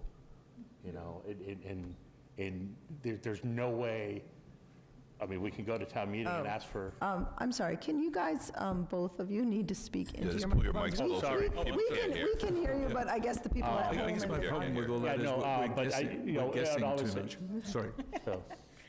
We're Some guessing people what the waving back numbers there. are. Sorry, I'm sorry. I appreciate what the argument is, but my whole point is I think we need not a fine-tuned MSBA estimate, but we need some ballpark decent estimates for a couple of those scenarios, if nothing else to take care of the argument that it can't be done, or that there is a meaningful set of improvements that can be done. If the premise is that you've got to meet the current needs of the current proposed project, then then you're making a calculated risk assessment, as I understand it, that you think you can get to the 2/3 threshold. But that was always the part of the, that was always the hurdle, right? I'm just not encouraged that the Hamilton vote is what made me kind of mentally But give I up want on to, that. I hear your concern. Yep. It's a steep hurdle. I hear that concern. I guess what I'm trying to, now that I'm listening, I'm trying to understand, are you talking about that whether, because I don't know what this committee is going to do, but whether the committee decides to ask to try again or not, or are you saying if whatever happens and this project is not supported, are the things that you're talking about, that's what you're anticipating we should do next? Yes. Okay, because I was not understanding that. I was thinking that you were saying that that's instead of, in other words, right, like, that's what I was trying to say, is right now, this is look, here. You've gone this far. I'm not trying to talk you out of going back to the towns. I just think that it's hard to see how it will work. But not impossible. No, I understand. No, thank you. Yeah. That's helpful to I understand. have one question for you, David. The questions you have and that you've been asking, right? Do you feel like that, or do you think that those questions weren't asked at any point in the process? I don't know. I wasn't close enough to it at the time. I think my concern with the what was said at the formation of the committee had me checking out until 2 years later. Because the assumption was we were told we had no say and no involvement, and that was the way I treated it, wrongly, I think. What do you mean? At the formation, at the meeting where the original school building committee was formed, Eric said this is all structured by the MSBA, and he was putting it together, and there was no need for a vote, and that we would have no vote. We were in the process already. We had voted to have the towns vote on the feasibility study. Like, we were already in the middle of the project. I'm just explaining where I'm coming from on this. I kind of did not check in to the project in the detail I would have normally checked in for something that was so substantial and consequential. My bad, quite frankly. So, however... But regardless of, your point is well taken, and your point is, in other words, if you were not a member of the school building committee, which you were not, and neither was I, that we weren't on that committee, but we did always know as the school committee that the purpose is that the school building committee was going to bring us a preferred project. That was the goal all along, was for them to come forth. So we did all know that was... That was the idea, yeah. David, go ahead. Yeah, no, I'm just listening to what David said, and I'm really just thinking, thinking back to, I don't know if it was Ms. Herr or who spoke earlier, again, to that comment of this been going on for a year, and the fact that it's been, so much longer than that, right? And that it's just that, unfortunately, the way as small and tight-knit as this community is, there's so much, that goes on behind the scenes for long periods of time, before anything sort of becomes word of mouth public, I guess is the best way to put it, right? Because I think we get hit a lot with the lack of transparency in everything we do is sort of posted or whatever, but everyone's got lives, right? Like, you're not sitting there walking by seeing what's posted for meetings here, and that makes sense. And as much as I'm involved here, I'm not always, don't always know what's going on in the FinComs or either town select boards, and I've good friends on both boards, and I'm like, oh geez, I didn't even know this was going on, because there's only so much time in a day you have to do this, and there are other people doing lots of work and lots of things, lots of different things at the same time, right? And it seems like this is the only thing that we've been talking about for a long time, but I've got a list of other things that I want this committee to be doing in the year moving forward, and it starts definitely with getting this school voted for, because I think it makes the most sense long term. But it's really interesting to hear you say that, because I'm sure you just vocalized how a lot of people in town are feeling. And I don't know. I wish I had the answer on how to change that, but I'm going to interrupt. I know Julia's been waiting to. Oh, sorry, Julia. Julia. Go ahead, Julia. Okay, hi. I think there's really just a question here. Like, we're debating things that can't change. We're debating the past. So what we need to do is talk about, like you said, Dana, where we are, and then what are our options going forward. So to me, this is me, it's very clear to me that on the one hand, the majority of citizens in Hamilton and Wenham want this project to go forward. One, because of the vote. Yes, we didn't get 2/3, but we got the majority. The second, because of the ballot. The third, because of the school committee election, okay? If they really were against this project, why would they re-elect Dave and Amy? So I'm just saying. And I just think like people, there's really an appetite for it. We're getting a lot of emails. We're getting a lot of communications for it. Those are facts. Those are actual facts that cannot be disputed. The question that remains though is even with that information that we have, that we know the majority of the public supports this project, it failed at town meeting. So to me, I just kind of want to get some direction on like what are our options and what do we do next? Personally, I do not have an appetite for another town meeting.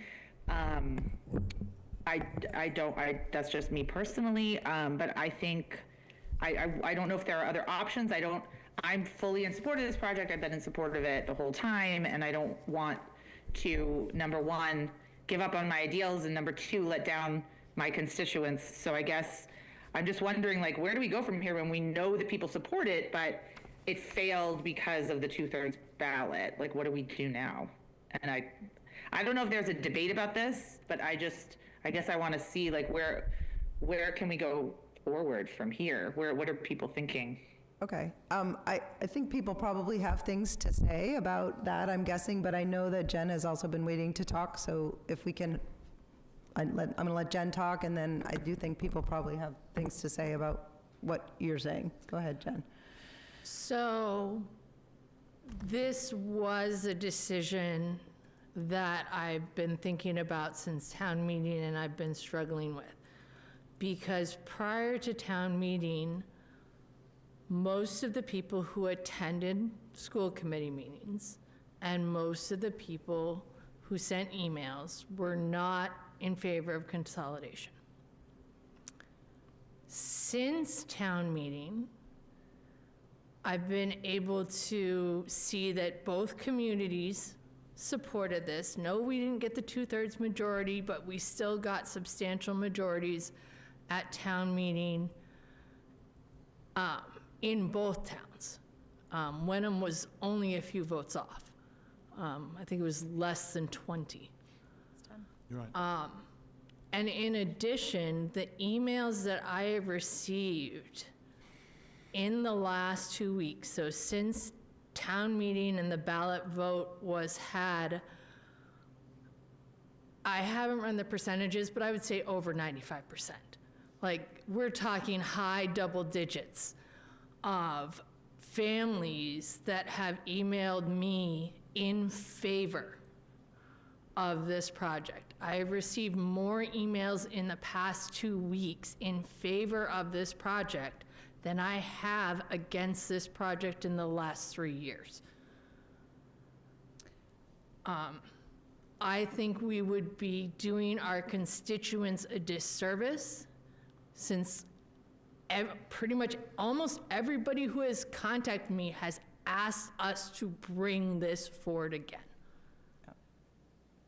Yep, that's an accurate depiction of our email hour. We, just so the public knows, we have a policy. If we get an email and it's just addressed to one of us, asking us to do something, we forward it on, so we all get the same. We've all seen our email boxes. I mean, we accurate description are supposed to represent our constituents, and I believe our constituents have said they want to see it again. Yeah. They want another chance. I agree. Thank you. I'm going to jump in and try to answer, if people are comfortable, I'm going to try to answer Julia's kind of question of like what. So I'm just going to be like, honest, is that, in other words, I watched the Wenham Select Board meeting, I'm getting all the emails, and so I spoke with Eric. One possible thing that this committee could do is that this committee could request to have this topic, the vote, put onto the upcoming special town meetings in both towns. That is something that this committee can request of the select boards in both towns. My understanding, I certainly don't want to speak for the Wenham Select Board, but my understanding from watching that meeting was that it appeared to me that they voted that if asked to do so by the school committee, that Wenham would put it on their warrant. The Hamilton Select Board has not yet met since the election. Because, you know, I do a lot of preparation for these meetings. I spoke with Eric. I said, I don't know if the committee's going to want to do that, but one of the things I would not want to have happen is that for that to have been, that a motion to be made that wasn't fully vetted and legal. And so Eric, I said, if we have this motion, I would like to make sure that it's the proper motion. And so we do have one that's written up because I didn't want something to get made on the fly and have it be not worded properly, as we saw from the school roof vote that we just had to have. It has to say certain things sometimes. I'm sorry, David, go ahead. It seemed to me like we got the best indication of the greatest number of people when it was done on the ballot. In the what? When it was done on the ballot, that, you know, there was greater participation. You know, if we want a revote, I don't know that there's a good mechanism for doing this, but getting it on or having a special ballot or plebiscite or whatever you like to call it, would engage the maximum number of voters. So. 'Cause town meetings are. Okay, but you know, so that might be true, but the requirement is we've already met we wouldn't have a ballot. Like a ballot vote wouldn't satisfy the requirement. The requirement is a town meeting. Is it, okay, that's So it. That's the only place where the 2/3. Correct. So the ballot, so the two ballot votes met the ballot requirement. They're complete. Got it. So it's a good point, and I'm glad you asked it, but yes, that if, so, yeah, that's what would need to happen. So I'm certainly not, I don't know if anyone wants to make a motion at this point. We're just having a discussion at this point, but I did want to share with you that Well, I have a question. Yep. Julia. What happens if we don't call a town meeting and we just sort of, like, what happens? Then the 120 Or, the 120 two questions. What days. happens if we don't call a town meeting? And then what happens if we call a town meeting and it fails again? So in both of those situations, either if we did nothing, or if we were to ask both select boards to put this on the warrant, both select boards did that, and then we still didn't get a 2/3 majority, what would happen is the 120 days would expire. And then I guess it's likely that the next question for the committee would be, did the committee want to ask for an extension from the MSBA?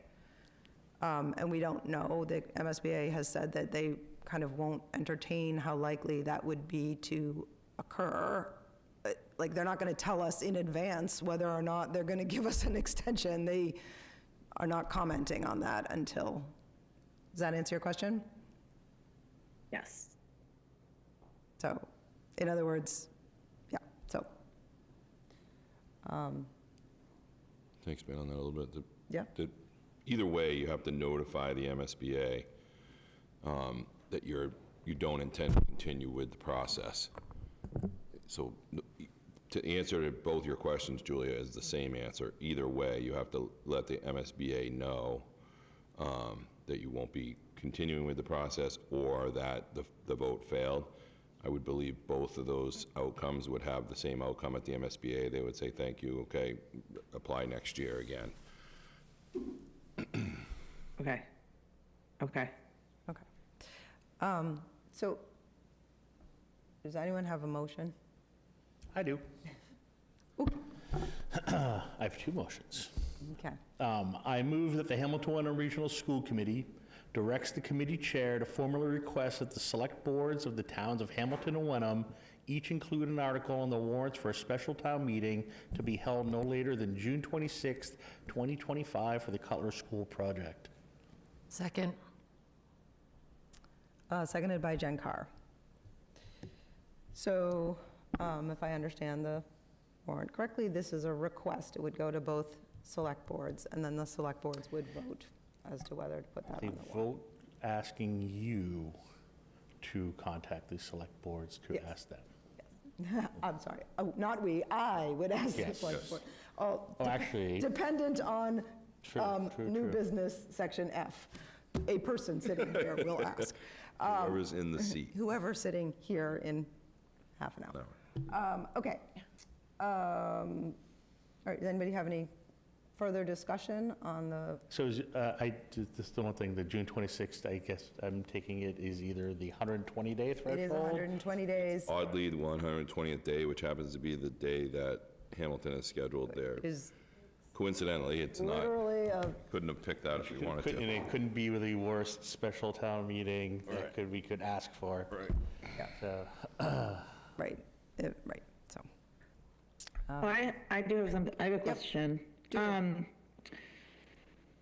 don't know if that's a question. I'm just really conflicted about this because is the premise here that we're going to do a better job of educating people before the vote, and that there are still questions to be asked that people have, and we feel like there are still some undecideds out there, or we feel like the other town meeting vote was not representative of everybody? So I think that's, different people can answer that. I think that's directed to the committee, because I'm very conflicted about this. I have an answer, but I want other people to answer. Go ahead, Amy. Yeah, well, it's my feeling, based on all the communications I've received, that there were a lot of people that couldn't attend town meeting for one reason or another. I also think there's still people out there who aren't aware of the project. Like, you know, if you look at the voter turnout, I know everyone in this room is very engaged in this project, but some people just aren't. They're just not aware of it happening. So yes, I do think part of it is educational. And I hope that we have the opportunity to do a little more outreach before that date if we end up going back to town meeting. So I'm going to just chime in and say, I also feel the conflict. I really do. I think it is a difficult decision. I understand, like, that. From listening to people in general, I do think that there is still a lot of education that could be done. I hesitate to even say the words out loud, but I really do think that we are just the 3A situation continues to confuse people, that I feel I continually have the conversation with people that 3A is a completely separate issue, completely separate vote, that a person could vote no on 3A, yes on the school, yes on 3A, no on the school, yes on both, no on both. They're all, they're not related. Yes. And I do feel that's something that we really struggled with, and I think that there were people that spoke at town meeting that indicated that, and people in, so I do think there is. I share your hesitancy, Julia, around it. Because I support the project, but I really don't support, I mean, I think that the people spoke, and I know that that's not a popular thing to say, just because we've gotten so many emails. So many people emailed me. Also, like, if everyone knows I'm on Zoom, I'm having health issues, I have a disability, it's really, really almost impossible for me to attend the town meeting. And I got a lot of emails from people where it was impossible for them to attend. So I don't know if there's going to be more accessibility accommodations, if there's going to be, maybe you can vote absentee. I think those issues are going to still continue to come up, especially for people with disabilities or chronic diseases. And I don't know. I think I'm just thinking out loud. My main conflict is I really, really vehemently support this project, and I voted for it, and I've always supported it, but I personally don't know if I can support calling another town meeting, and I just wanted to put that out on the public record, and that's all I'll say. people. Yeah, a question to Eric. When are we expecting to get the energy efficiency report across all the schools? Because that's one further piece of input. The one from National Grid. Yeah. I believe they just finished it up. So I don't know that we'll see that for a couple more weeks. 2 more weeks? I don't know about 2, but I would say in a few more weeks. I would assume they'll have to compile the report and get all the information together, but I'll double check with Curtis to see. Yeah, I wanted. He's been working with them. I wanted to. That's one input that if you look at the big picture of with a more of a continuous improvement kind of mindset. That's one set of concrete inputs that might help to get our head around the possibilities. And the other thing is Curtis's list, and which, according to your document, you describe as complete. But is it complete? Is it prioritized? Is it broken down by expected cost or urgency to, it was a very good start, I thought, but it didn't give me a sense of any kind of timeline, implied timeline, and level of urgency and level of funding needed to actually address it. So I don't know where he is. I assume it has progressed from that first draft. The capital process just kicked off in April, so that process will go now through the budget season for FY27, which the list will be prioritized and finalized by that subcommittee of that capital improvement process group in September or early October, I think. Will it be rough costed? Each item with an estimate of what it would take to cure it? I think Curtis is really trying to get solid numbers. I don't know that he's just doing the order of magnitude estimating. I think he's trying to get more solid numbers. Okay, well, even better. But I mean, that plus that energy audit could provide the basis on which to have a more minimalist kind of set of scenarios across all the schools. Maybe. Maybe, yeah. Okay. We sorry about that? Yes? Okay. I just wanted to mention to Julia, sorry, No, go.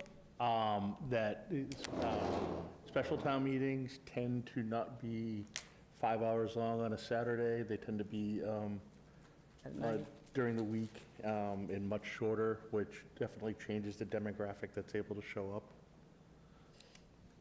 Well, Okay, that's helpful. yeah. And it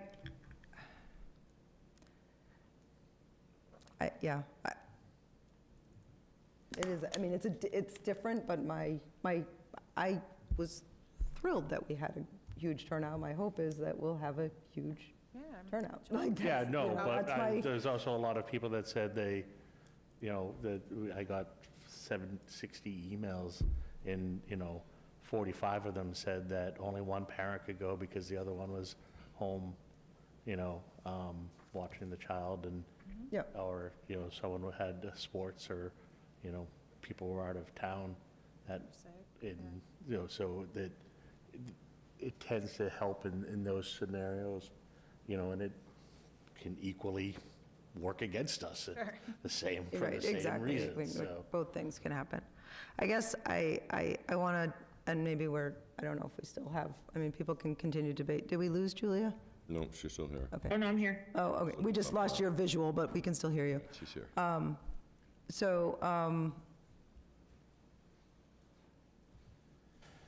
Yeah, I feel like I have struggled with this as well, and at this point, I feel like I want to do everything we can within this 120-day window to give the opportunity for as many people to try it. That doesn't mean that I don't hear the concerns around bringing it back. I actually wasn't here when I moved here in '02, so I wasn't here during the middle school vote, and my understanding is maybe that got voted on. I'm not sure, more than once. I don't know if anyone was here, but, I'm glad we have a middle school. I mean, so I'm thankful to the people that got that built and got that done, and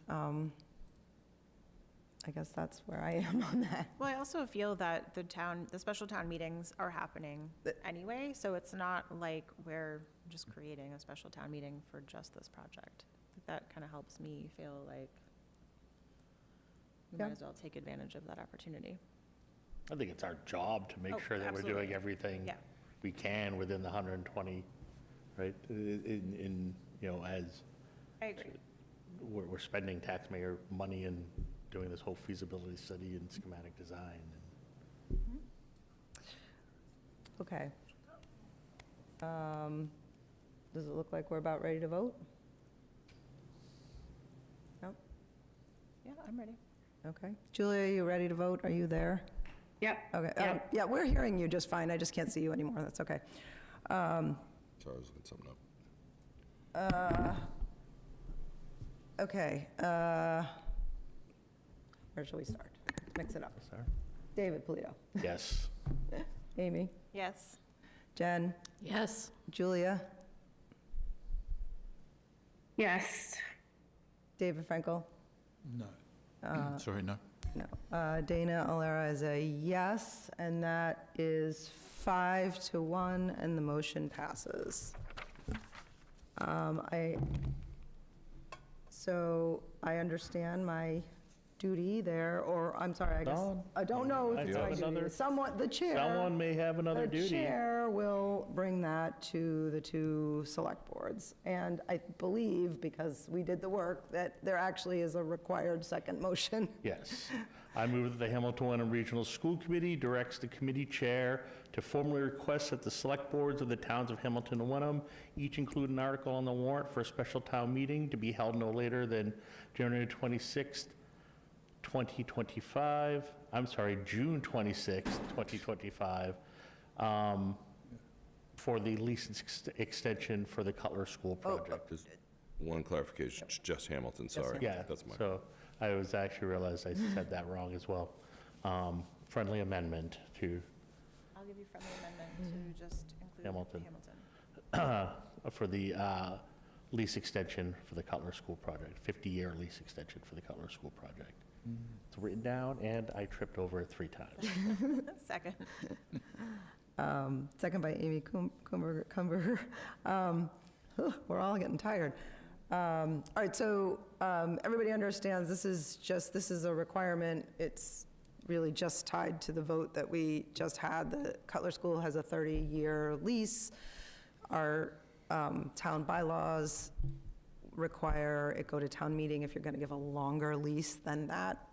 And in order to build a school, it's required that we have control of the land for 50 years. So this is very much tied. So, anyone have discussion? So I didn't realize we're on a 30-year lease there? They were on a 10. Aren't we on a 30-year lease? Or the select board approved at the Hamilton Select Board meeting a 30-year lease, which was the maximum they could. But they need a 50 for Yeah. the, Yeah. to meet the MSBA requirements. That was an inside thought I let out, I should. All right, are we ready to vote? Yes. All right, David Frankel? This is, what's the motion again? The motion on the table is to direct the chair to ask the Hamilton Select Board to add the extension to a 50-year lease to the warrant for their special town meeting. Yes. Yes. Amy? Yes. Jen? Yes. Julia? Yes. Dana's a yes, and that is unanimous of the 6 voting members present, and the motion passes. Okay. Thank you all for that work. Okay. All right, next up, you ready, Eric? Turn the gavel Yep. over to the superintendent. Take it away. Okay. Let me try and pop this thing back up here. Here we go.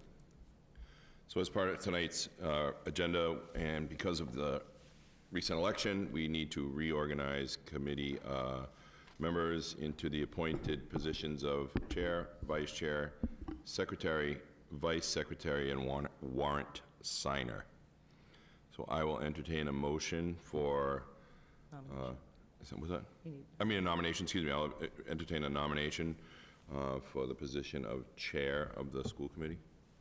I nominate Dana Alara as chair. Second. Dana Lara, are you willing to accept that nomination? Yes. Are there others? Should we nominate Trent because he's not here? He'll never forgive you. I already Never got, forget. I already Like, you got gotta be here permission to early now. nominate him from something. Sign them up for other things, lots of things. Okay, we have a nomination that's been seconded and accepted. Any other discussion?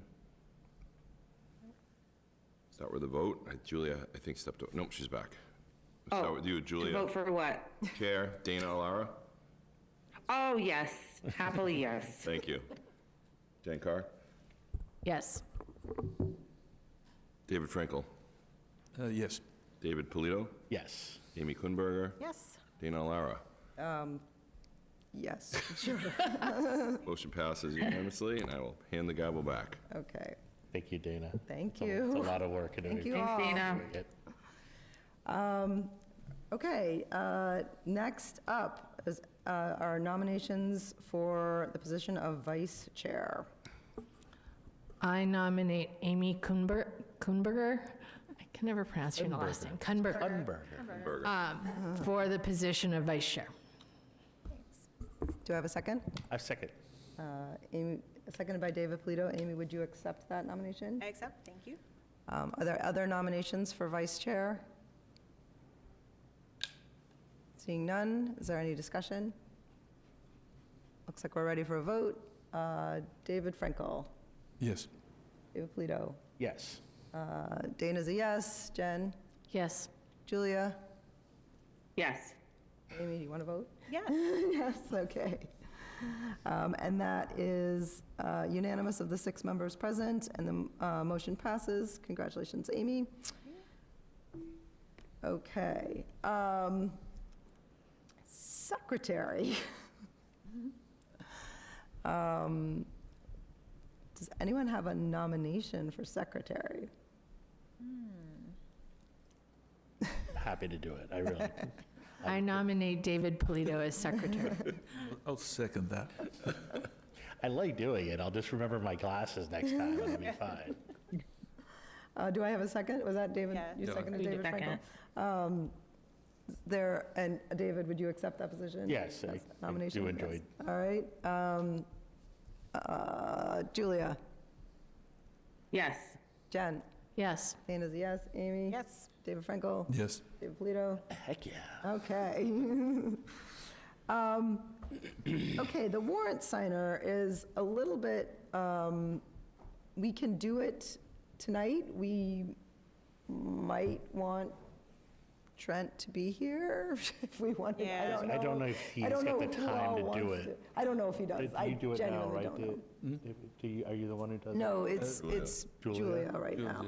I can do the warrant signer. That's like a low lift. Okay. I mean, it's not like a super heavy lift. And it's also really like dependent on my schedule, which I like. All right, well, hearing that, Like, does anyone Vinny will have text me, a come sign. nomination? I can do that. Julia Campbell. Second. Yay. right. Well, I want to feel like I'm contributing. Okay. All right, are there other nominations for warrant signer? Okay. David, we'll vote then. David Frankel? Yes. David Polito? Yes. Amy? Yes. Dana's a yes. Jen? Yes. Julia? Yes. All right, and it's unanimous of the 6 members present. Congratulations, Julia. And then, typically, it's helpful if we could have a motion that in the event that Julia is unable to sign the warrant, that any member of the committee could. Yes. So if someone wants to. She missed signing the warrants. I was Got thinking about that the other day. You learn a lot about the district. Yeah, doing it that. is good. Yeah. So I move that the Hamilton Wenham Regional School Committee allow any member of the school committee to fill in as warrant signer at any time. Second. Second by Jen Carr. Is there any further discussion? All right, Julia? Yes. Jen? Yes. Dana's a yes. Amy? Yes. David? Polito? Yes. David Frankel? Yes. Okay, and that is unanimous, and that is an important vote. I'm glad we Good idea. took that. All right. Next up is the subcommittees. If you all are willing, what I would love to do, unless you want to do it, is if people would want to just, email and Or just say- say what Yeah. committees. Yeah, I mean, you're all, I mean, nothing beat- turned I'm over beat on the tonight. committee here, so Yeah. we don't have any new people, so if you could just shoot me an email and say whether you're content in your current position, whether there's other subcommittees, and we can put it on the agenda for next time. Oftentimes, it just falls into place. But if not, we can talk about it more. If everybody okay with that? I'm okay with that. Speak now? Okay, we'll do that next time. Okay. Vinny, you have anything on finance and operations? Not today, next week I will, though. Okay, all right. We'll just, committee reports, capital finance? We met on Monday and we went through our third quarter summary and we discussed the stabilization funds. Excellent. And you have another meeting on the books, or you will? We have one on the books. I think so. Who are the members? It's Jen, Trent, and Julia. Me, Trent, and Julia. Yeah. I saw that invite. Monday, June I think 2nd. I replied. At 2 o'clock. Okay, June 2nd. Okay, that's a ways from now. That's good. Yeah. No, Yeah, Vinny said we didn't have to No, meet I'm again not- until we did fourth quarter Not stuff. complaining, so- just observing. Yeah. Okay, policy subcommittee. You've got something on here for We've got us. something on here for you. I assume it's why people came tonight.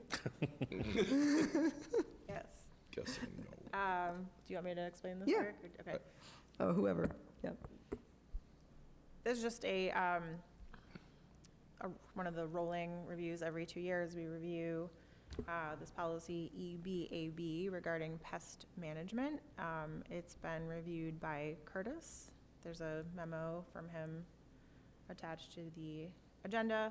And he says that our current plan aligns with MASC, meaning through our policy.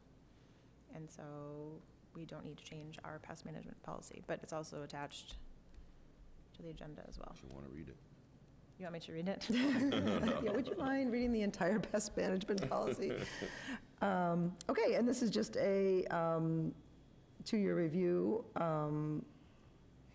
Are you looking for a vote on this, or you're bringing it back next time for a vote, or? I think this is just a review, so do we Yeah. need to vote on it? So I would do the same thing we do with all of our other policies, just say this is a first reading, we'll bring Yep. it back and vote on it. Yeah. Because then we can memorialize it at the base of the policy like we do with all the other ones. The interesting thing with many of our policies that have the multi-year review is some of them say review by the committee and others say just to be reviewed. So we're gonna just keep them all the same and bring them to policy and have them come back through the committee, just so everybody has Yep. seen them. So we'll get that onto, Yep. So it'll go on the next one on as the a next second agenda. reading. Yep. Okay. Negotiations? Nothing on the books, but you and I happened to bring up in another conversation, the idea of maybe getting together for a meeting to talk about where we are with regional agreement discussions, just to touch base. Yeah, so, yeah, and I can just jump in. I mentioned to David and I said, I think it would be a good place to have some conversations. I have been going to the regional agreement meetings with Vinny and Eric and members of the 2 towns, and I think it would be good to have some conversations at the negotiations subcommittee, just to get, I know sometimes I'm in those, I'd like to get guidance on some of the things that are getting discussed. So I think that would be good if we could get that on the books. Yeah, I love that there's actually work getting done, and it'd be interesting to see what's come up. Yep. So I'm definitely, We have a request from the teachers union for a sidebar conversation. Okay. It's actually attached to negotiations that we just completed, so it's not I don't think it's something that's unknown, it's just he sent me an email. I thought you meant a sidebar on the regional agreement. No, on the contract, when we finished negotiations, we had said that we would revisit something after the fact, and Okay. he Yeah. just sent me a So- reminder, so we may have to Yeah, meet so to discuss that. maybe we can Yeah, we'll get that on the throw book. it on the We agenda. can even just do that right after the meeting, just get a date set. Are we gonna do, we're sort of making assumptions that the committees are gonna stay the same. I think we are making some assumptions, but I also think it can't, negotiations subcommittee could certainly put a date on the books. It's always, I learned from a wise man that it's always better to have it on the calendar. It's good looking too. Yeah, Wow. Yeah, no, all I right. didn't say it. Yeah, so I think we could put it on the calendar. I just did want it to get into public record because it was mentioned that we were trying to change the regional agreement like last minute, and that's not true.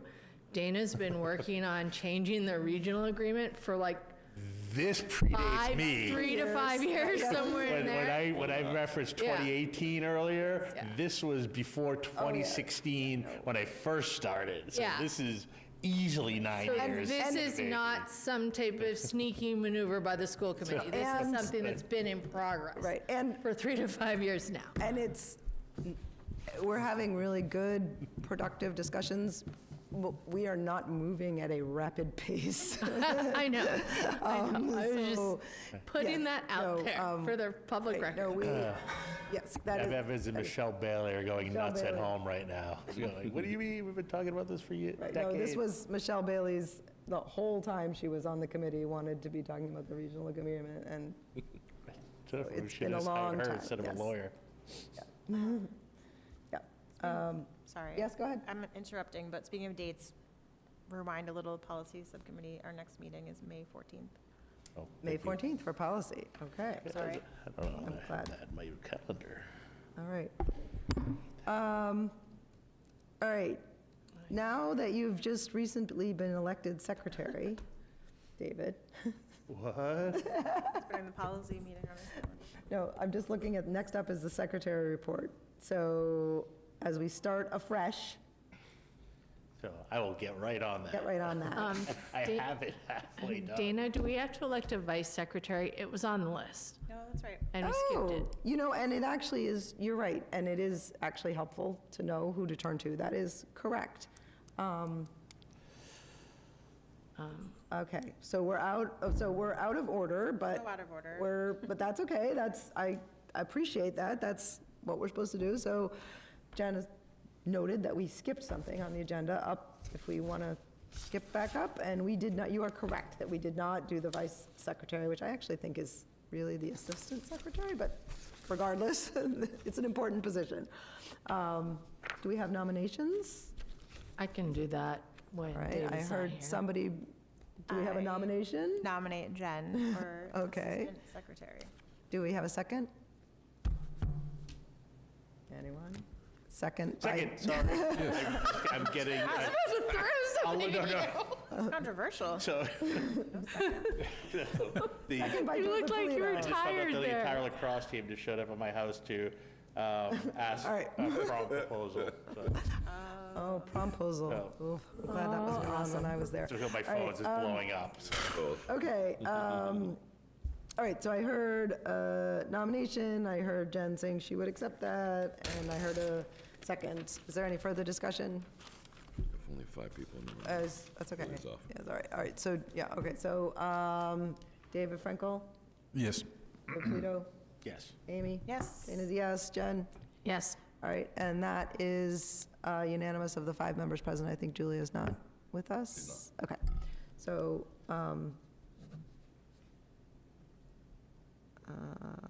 thank you, Jen, for noticing that and for stepping up and being willing to do it. Okay, superintendent's report. Real quick, this month, I should say, is Neurodiversity Month, and I've gotten out of my town meeting mode, fortunately, and been able to get into classrooms and do some reading with some of the kids, some different books about neurodiversity, and even had a nice presentation with a 5th grade classroom the other day, and we had a great discussion about neurodiversity and how they see each other in those different lights in their lives, and it's been really good so far. I have more tomorrow and a whole bunch more the week after that. So it's been good for me to get into all the different classrooms to read 1st grade, 2nd grade, kindergarten. I have a whole list of places where I'm going in the next few weeks, but it's been awesome to be back in the classrooms so much. And the conversations have been fantastic, and I really appreciate what kids will share, not only with each other, but with me. It's kind of like the new guy in the room. We've had some really great conversations about differences and how to be kind and how to be inclusive, and I think that's an important piece of the role that we have within the district. Second thing is, I think I sent to all the committee members, but were selected by the Department of Education. Several of our elementary classrooms were filmed yesterday, and many of our elementary teachers were also videoed and interviewed yesterday as part of the TNTP work that's been done with us. They're a group that we brought on through a grant through the Department of Education to help us to implement the Eureka Squared math program. And I'm proud to report that the Department of Education has seen us as a model district already, so much so that they're here videotaping the things that we're doing. TNTP has been extremely helpful, working with our Director of Teaching and Learning, Jen Clifford, and all of the people connected to our curriculum and curriculum implementation. I really think it's a great opportunity for us to show, for our people to show what we can do, and to be that, already kind of having a light shined on us in our first year of implementation is an important piece. So this video will be produced and then used across the state to work with other teachers and districts in Massachusetts. So congratulations to all our elementary people. And vacation is coming up next week. Don't forget, don't come to school on Monday. Start today. Yeah, so just a reminder, vacation is coming up. That's all. Thank you. Anybody have questions for the superintendent? I don't think I have really anything. I already reminded you about your get to work on your evaluations, and because they're due on May 5th. I have anything else? Yep. Is there an updated version of what Curtis is producing that we could have a look at? Of what? Of his sort of rundown of all the buildings. State of the schools? The state of the schools.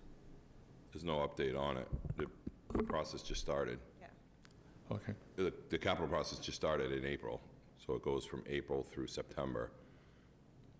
Right, but has he not, I thought you were saying he's added priorities or urgency or anything? No, prioritization occurs in September once we gather all the information in April and May.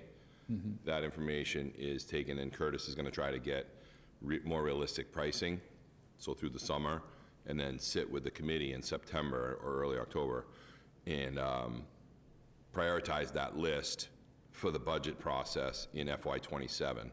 So once we start in November building the FY27 process, we'll have a full list of capital projects that's been vetted by that committee, which includes people from the 2 towns, people from this committee, and several of our administrators in the district. So he's following that process now that we implemented with the CIP program.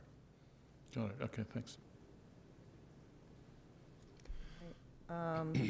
I just want to suggest that we find a time in a future meeting to talk about how, like, we as a committee can continue to support the district's DEI efforts, and I think it's really important that we back these initiatives and give direction and support to Eric, especially if anything from national pressure start trickling down to the local level, make sure that we're on record of, where we stand and make sure that Eric knows that he has our full support and direction.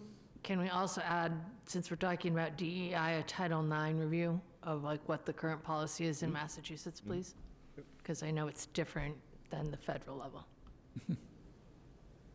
Okay. Yeah, actually, it's good timing with this because I have an email coming out to all of you tomorrow regarding the information that we're receiving from both the state of Massachusetts and the federal government, so that everybody is on the same page, but we can certainly put it on another meeting. But I want to make it very clear right here and right now, all of our kids are all of our kids. It doesn't matter what they look like, what color they are, what they choose to believe or not believe. The kids that are in our buildings are part of our buildings, and they will always be part of our Hamilton Wenham family in this district. And I think the communities are just as supportive in that case as well. So that's all I want to say. Get your back. Okay. All right, so I heard both of those topics for future meetings. Anything else? Okay. Not for now. You have I move that we adjourn today's school committee at 9:27 PM. Second. You gotta be fast. Second by David Frankel. I thought I was looking that way. That's very funny. I was gonna, but. Good work. Beat you to it David, this do you time. wanna pick Usually a I'm date right seconding now? you. I looked to the right and I was like, oh. No, you don't want to, but we got all three of us here.